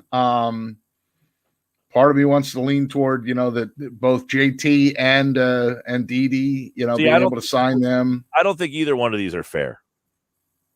You don't like either one of my choices so far? No, not yours. I think yours are fair. I'm saying theirs. So the good thing was Bryce Harper, his 189 OPS plus, the best since his historic 198 at the age. They're really slicing hairs there if they're going for that kind of a stat. Right. And he says this is why the Phillies paid so much to get him. But by the way, if you went to my 10 predictions on the season, I predicted that Bryce Harper would have his best season in a Phillies uniform. So, okay. I'm fine with that. And they said that the not so good thing is also Harper, that he only has 10 RBIs, and that's not his fault. Like, he got hit in the face with a 95-mile-an-hour fastball, and then he messed up his wrist. I mean, the guy hasn't been healthy. What do you want from him? Well, that's what I'm saying. Like, I feel like both of those were kind of stretches and not fair. I mean, look, do you notice things? You're more of a baseball guy than me. Do you notice like Alec Boehm on the potential to be like a legitimate, dare I say, all-star? I mean, the guy, like when Alec Boehm is on, he's unbelievable if he can get out of his own head. I don't know that I just feel like he's had a lot of hard luck right now. Boehm's my favorite player. I mean, he's my favorite player on the team right now, Boehm. Yeah, and the thing is like I only saw that one game, but when he hits the ball hard, right? Always, and he's got a decent, hits the other way. Yep, doesn't try to do too much. Has power. Hit that home run opposite field yesterday. Opposite field homer. I was like, all right, give me more of that. Like the fact that he just stuck his bat out and had enough power to drive that thing to right center field. That shows you how that dude's strong as an ox. Yeah, I mean, so I'm liking that he's starting to sort of figure it out a little bit and get out of his own head and get out of his own way at the plate. I'm a big fan of that. And then his defense, his defense is not. It's emerging, right? He's not going to be a Gold Glover tomorrow, but I thought he was getting good at the end of last year. I thought he was getting there. Then he's regressed a little bit. Yeah. Just average. The defense as a whole is right. bad. Now they brought Moniak up. They brought him back down already. Yeah. And was that in Kingery too, right? Didn't he cut? You were all pissed off the other day because Kingery had to come up. We missed that. Kingery and Moniak both came up. Segura is now back, so they sent Moniak back. They've kept Kingery up. Okay, interesting. Moniak back. Well, Thompson. All right, Pete Thompson. Yes, sir. Friday. We're running out of time, so I want to flip to a different topic. Oh, sure. Okay. Are you aware and are you into and paying attention to how important these last 5-6 games are for the Sixers? Oh, very much so. Yeah, absolutely. I've been watching them, and they're starting to gel a little bit. I'm enjoying that, and to me, they're in the driver's seat for that number 1 seed. And I heard you talking with Todd. God, I enjoyed that very much yesterday. As you're trying to explain to him why that number 1 seed is so important, and he's like, and then he like heard nothing. I was like, boy, that kind of sounds like what I'm on. Like he just was ready to talk instead of like actually listening. They need to win tonight, too, by the way. I mean, I know it's Zion that they're going against, but this is a really big basketball game tonight for them to win. Don't be that guy. Don't be that guy. Don't be what guy? Oh, I know it's Zion. That team stinks. The Pelicans stink. So don't be the guy who sniffs around Zion because he's Zion. That team's not very good. It's not an excuse to lose to them because Zion. The team stinks. Zion is on a team that's not good. Fine, but I mean, he's still a marquee player, Yeah. And I'm not taking anything away from that. But like Anthony Davis, for whatever reason, Anthony Davis, he was the number 1 pick in the draft. He was in New Orleans, and they were nothing better than an 8 seed. Right. And Zion is going down a similar path right now where he's a great player individually, but that team is not very good, and they have the talent. Now, tonight, apparently Ingram's not going to play. Ball has been in and out, so they might get good down the line. But I'm just saying, this is them having Zion is not an excuse. I'm trying to say, don't make an excuse for the Sixers to be acceptable to lose this game. This is a team they have to beat at home. Oh yeah, no, there's no point. I was just pointing out one of the marquee players that are on the other side of the equation tonight. That's all. I wasn't saying that they should lose. They should win this game, number 1, and they need to win this game, number 2, because they're tantalizingly close to being able to be in they are in the driver's seat, but they're tantalizingly close to being able to actually close it out and secure that number 1 seat. All right. It's Happy Hour Friday. Pete Thompson here on the Sports Bash Live, 97.3 ESPN, the free mobile app. And of course, you can watch the show live at 97.3 ESPN through Facebook, YouTube, and Twitter. All right, Peter, you got any great plans this weekend? Well, it's Mother's Day, so happy Mother's to all the mothers. Mother's Day to all the mothers out there on Sunday. And then tomorrow, I'm actually hosting the Arc of Cape May County, their 60th anniversary. It's a virtual banquet. So, if anybody wants to join me for that, that'd be wonderful. Awesome. You can arcofcapemaycounty.org, I believe, is their website, and I'm the virtual guy. So there's a silent auction, and some people that we know. The Phillies contributed an autographed item. The Eagles contributed something, and then they had to contribute something else because the first thing that they contributed, the guy was no longer with the team, or they weren't sure he was still going to be around. So they contributed 2 things. Was it Carson Wentz? No, it was not a signed Carson Wentz thing, but that is a fair question. I believe there's a Roman Quinn baseball. I believe that the first thing that they got was a Nate Gary autograph. Is Nate Gary still currently with the Philadelphia Eagles football team? Thankfully not. Yeah, there you go. So then the Eagles sent another thing, and it was from Derek Barnett. Derek Barnett made a pretty significant play. So yes, Nick Gary, I believe, signed with San Francisco. There you go. So yeah, that one doesn't. I don't expect that one to draw a lot of value, but yeah, it should be fun. Peter, have a good weekend. All right, buddy. Talk to you on Tuesday. All right, that's Happy Hour Friday with the PT here on the Sports Bash. Coming up, Jeff Kerr talks a little NFL. Sports Bash brought to you by Matt Blatt Nissan. The all-new Matt Blatt Nissan, open, Black Horse Pike, Egg Harbor Township, next to Home Depot, online, mattblattnissan.com. All right, Jeff Kerr, NFL, CBS Sports on the other side. If you have NFL questions, get them in. 609-403-0973. Is Zion not playing tonight? Someone just texted in. Somebody tell PT that Zion is out. Oh, we just found that out. Zion is out. He is out tonight, which means you must win this game. Back with more.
All right, on a Friday, here we go. Some more NFL news. We got some Eagles news a little while ago. We'll break it down a little bit more. Jeff Kerr, CBS Sports, is in the house.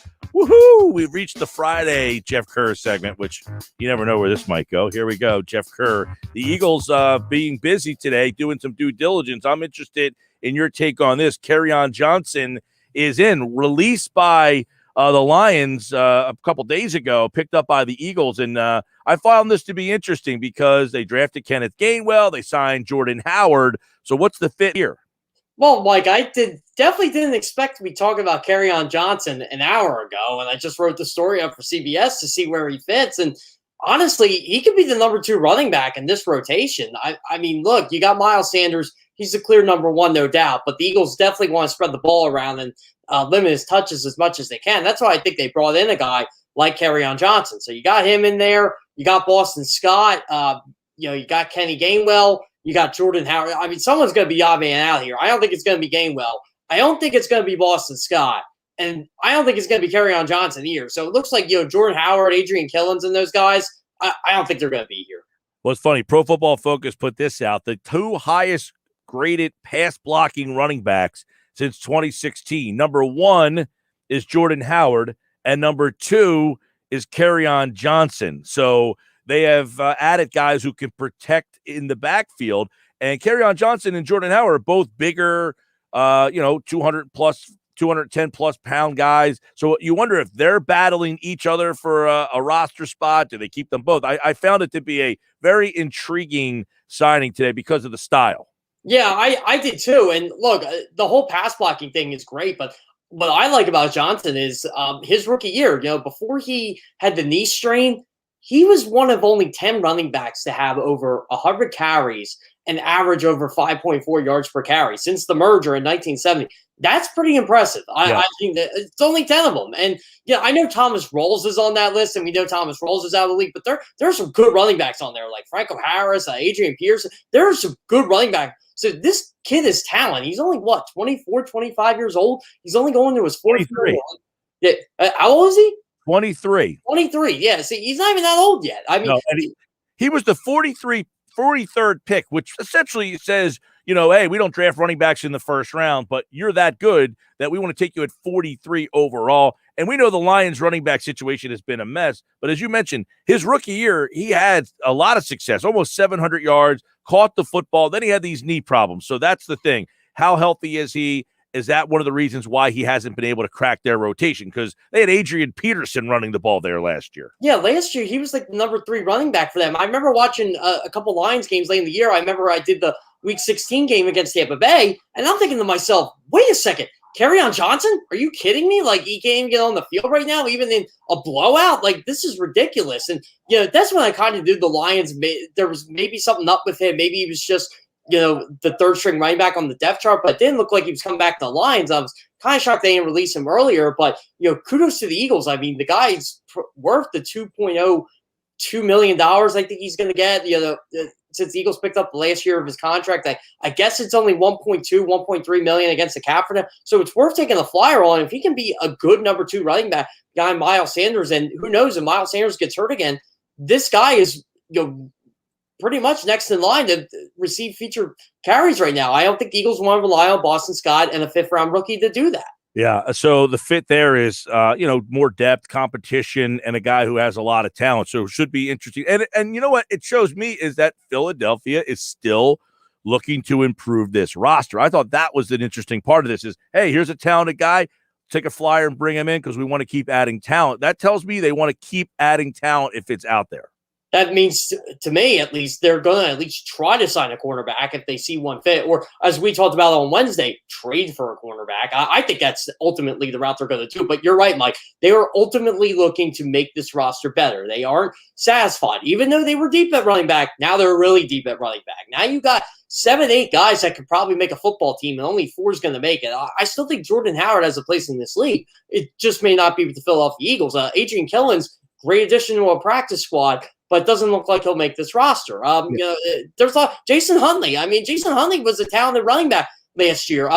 Detroit, by the way. Yeah, and he was part of the problem with the Eagles overall.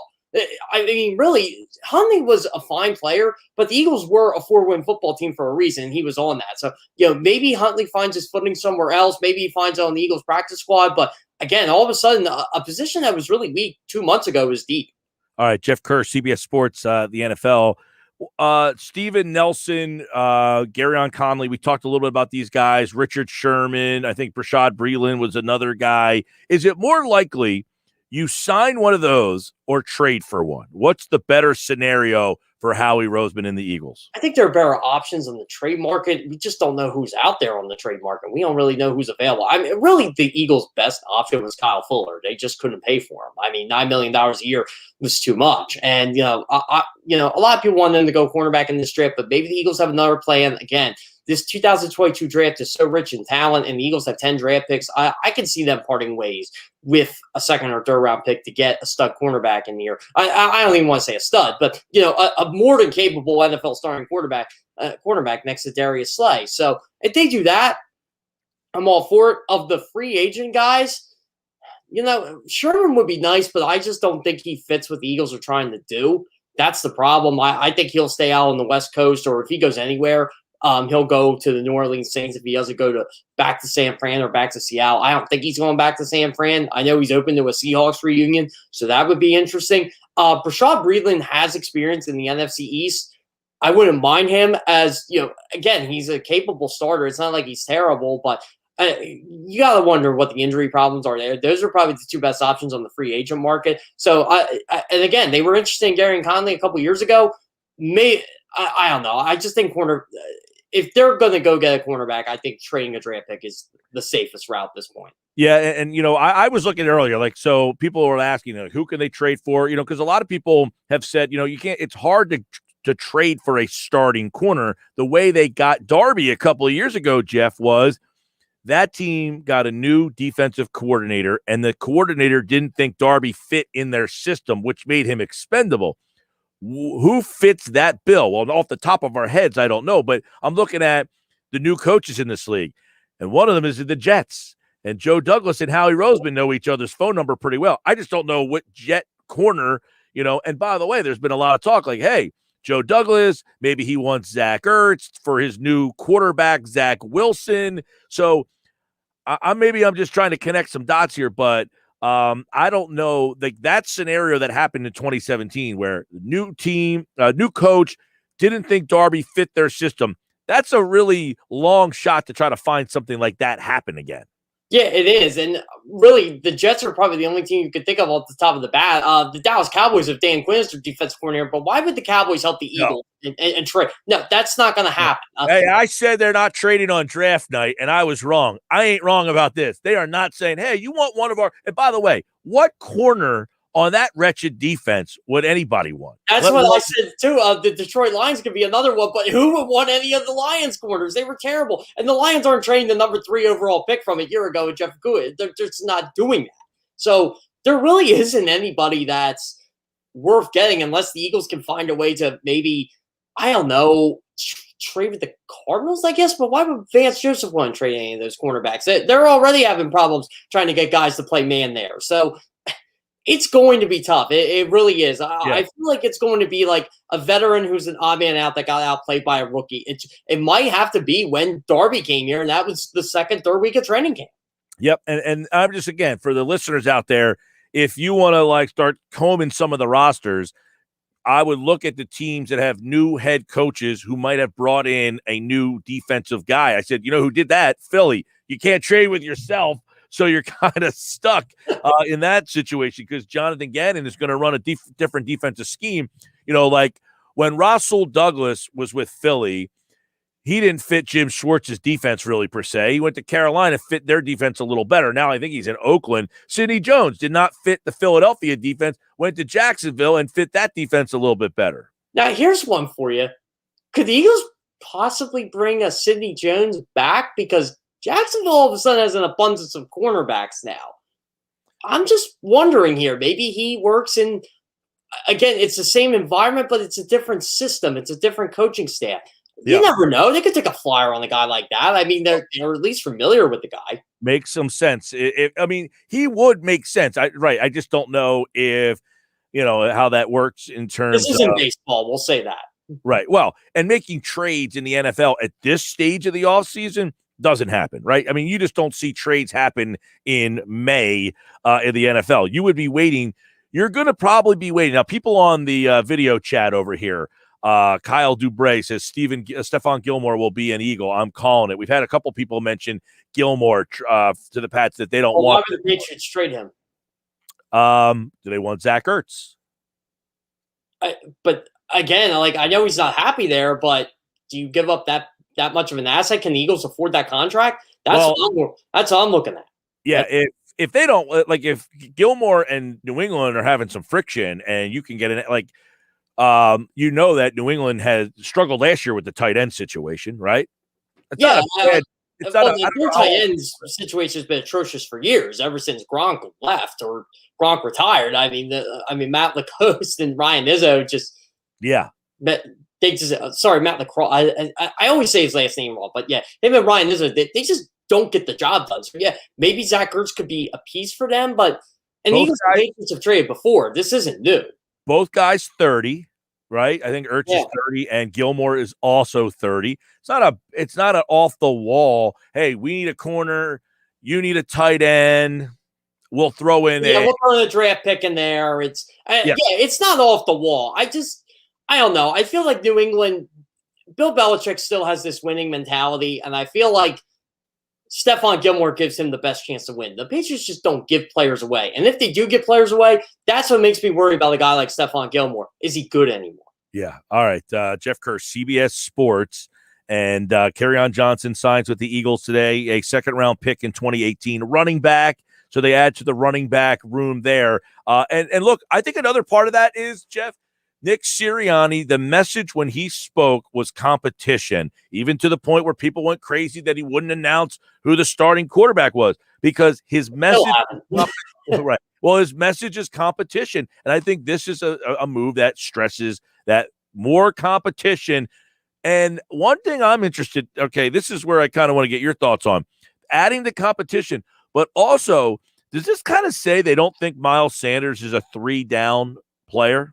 I don't think there are many 3-down running backs in football anymore to begin with. So I don't think this is a knock on Miles Sanders. I just think this is a way they preserve Miles Sanders. Because, look, there's going to be another third down back on the field anyway. So, yeah, I don't think it's a lack of faith in Miles Sanders. I just think it's more of, hey, let's cover our tracks in case Miles Sanders has a really good year and wants to get paid. Well, he didn't catch the ball all that well last year. So on third down, I blame somebody else on that one. But that's okay. He who shall not be named. You all know who I'm talking about. Okay, duly noted. But there were some throws that hit him in the hands. Oh, yeah, he dropped a couple.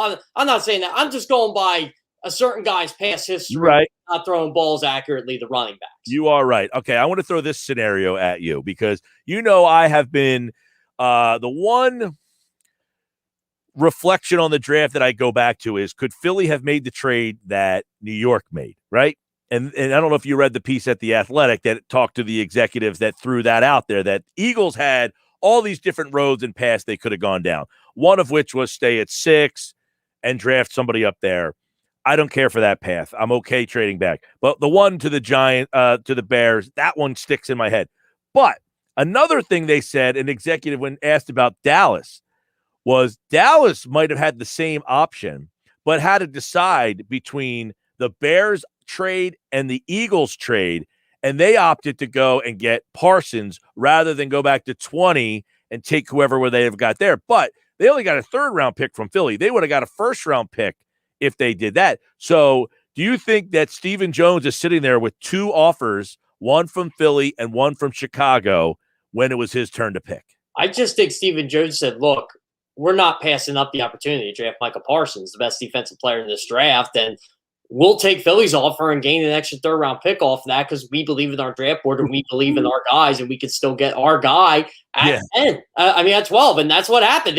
They basically said, look, we know the Giants want Devonta Smith, so let's kill 2 birds with 1 stone here. The Eagles can get their guy. We'll be okay with facing him twice a year. Oh, by the way, we made the Giants' lives miserable in the process. Right. It's funny because can you imagine sitting there and having that phone ring and having those 2 options? Hey, I'm in your division. I will trade you a 3rd-round pick to move 2 spots. And then, oh, wait, hold on, Howie. I got another call coming in. Hi, it's Ryan Pace. We're interested in moving to your spot. We'll give you a 1st-round pick next year if you want to swap out. And you're like, I'm on the clock here in like 3 minutes, and I have to make this decision. That is what makes the drama of the draft so good. It makes you wonder what the Giants draft board actually was. Gettleman can say whatever he wants about Kadarius Toney, but I swear to God, their draft board was Devonta Smith, and that was it. And then the Eagles just blew it for them, and they're like, "Oh, we got to go back in the recon mode here. We got to trade 9 spots down because we really don't know what to do now."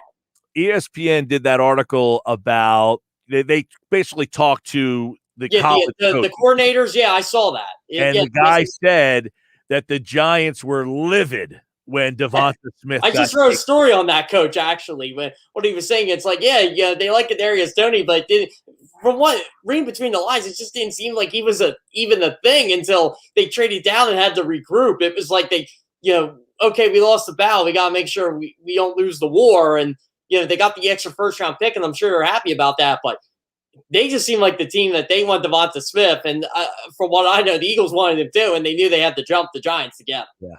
All right, Jeff Kerr, CBS Sports. We always have fun talking a little NFL at Jeff Kerr, CBS. And he, like all guests, appeared via the Boardwalk Honda hotline. All right, man, have a great weekend. We'll do it again on Monday. You too, Mike. Hey, the schedule release is coming next week. It's our final I guess exciting part of the off season because I don't know. No. We got OTAs. We've got mini camps. Well, yeah, but I don't even know if I can go. None of us know we can go. It's right. I don't even know the players are going at this point. That is true. We will, of course, have that news next week here on the Sports Bash. All right, pal. Sounds great. Thanks, Mike. All right, that's Jeff Kerr, CBS Sports. And all right, I promised you all day that I will be giving away Flyers tickets. I didn't forget. I'm doing it now. 609-403-0973. That's the text board. I've got 3 4-packs to the Flyers season finale on Monday night. You need to tell me who their opponent is. First 3 in, you're going to see the Flyers play. 609-403-0973. Text board. Text me who the Flyers' opponent is Monday night in the season finale, and you're getting a 4-pack of tickets to go see the game live at the Wells Fargo Center. 609-403-0973. Who do the Flyers play Monday night? The first 3 people that can text me that answer are going to see the game live at the Wells Fargo Center, thanks to the Philadelphia Flyers. 4-pack of tickets for you. First 3 in. Who are the Flyers hosting Monday night? It's the season finale of what has been a disappointing season, but you'll get to see the final game of the year Monday night, thanks to the Sports Bash live on 97.3 ESPN. Just text me who the opponent is. 609-403-0973, and you'll get a family 4-pack of tickets.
All right, here we go. It's time for the sound of the day, our 5 best. Flyers winners. They're playing the Devils Monday night, and Dan Beck, Michael Thompson, and Rob DeSantis are going to be there.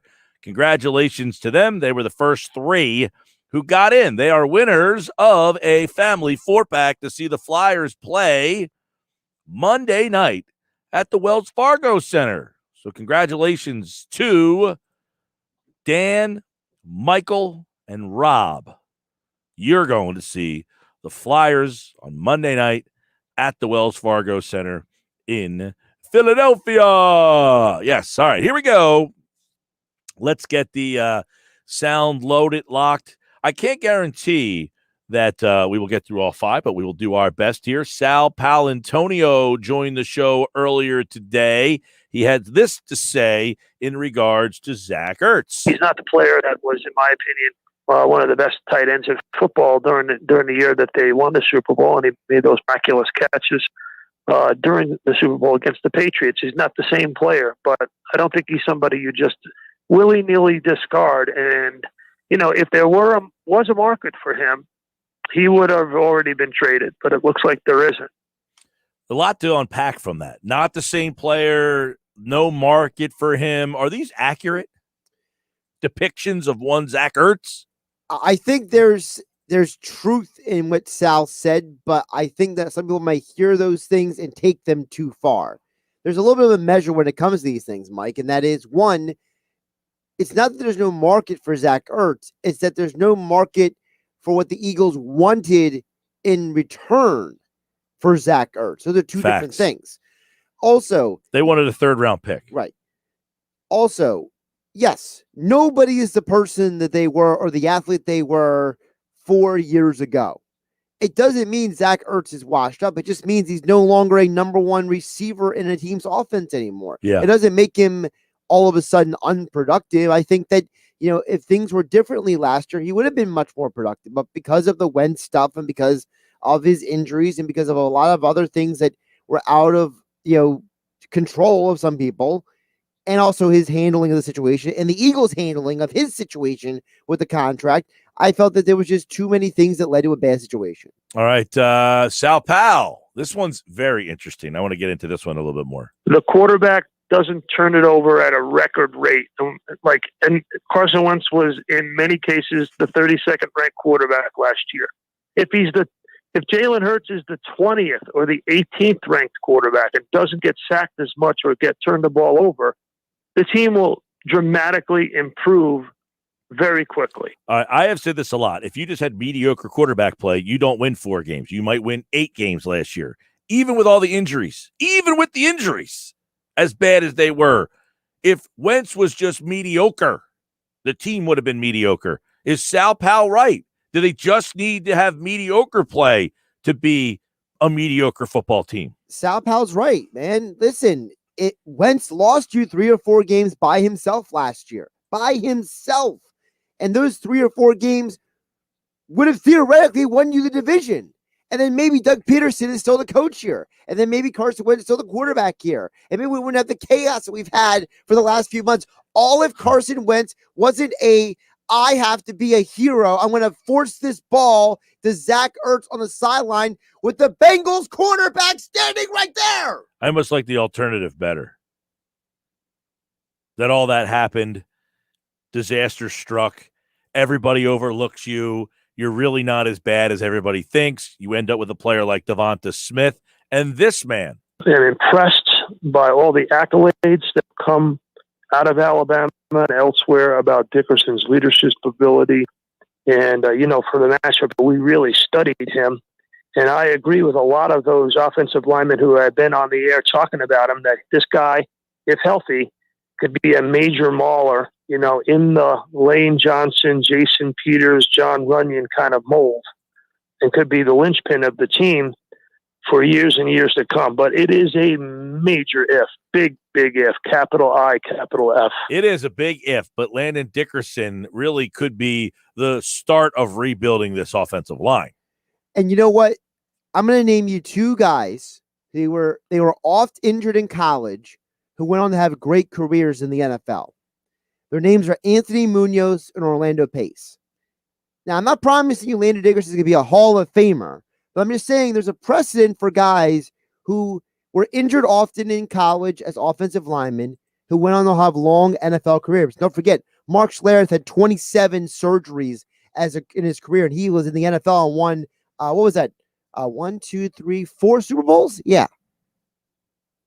Yeah, I'm not a big, if you're hurt here, you're always hurt guy. Also, offensive line is different than other positions. Here we go. McCutcheon, Hoskins, Harper is back. Real Muto, Bohm, DD, Gene Segura, he's back. Odubel Herrera, Zach Eflin. That's your starting 9 for the hometown 9 tonight down in Atlanta. We have the hometown 9 on Sunday Night Baseball. So listen to that here on 97.3 ESPN. Kevin McCormick is on game night in 25 minutes, live from the Wells Fargo Center. No Zion tonight. Joel Embiid, game time decision. Keep it locked. Josh will have all the details. I'm Mike Gill. Have a great weekend. Happy Mother's Day to all the moms.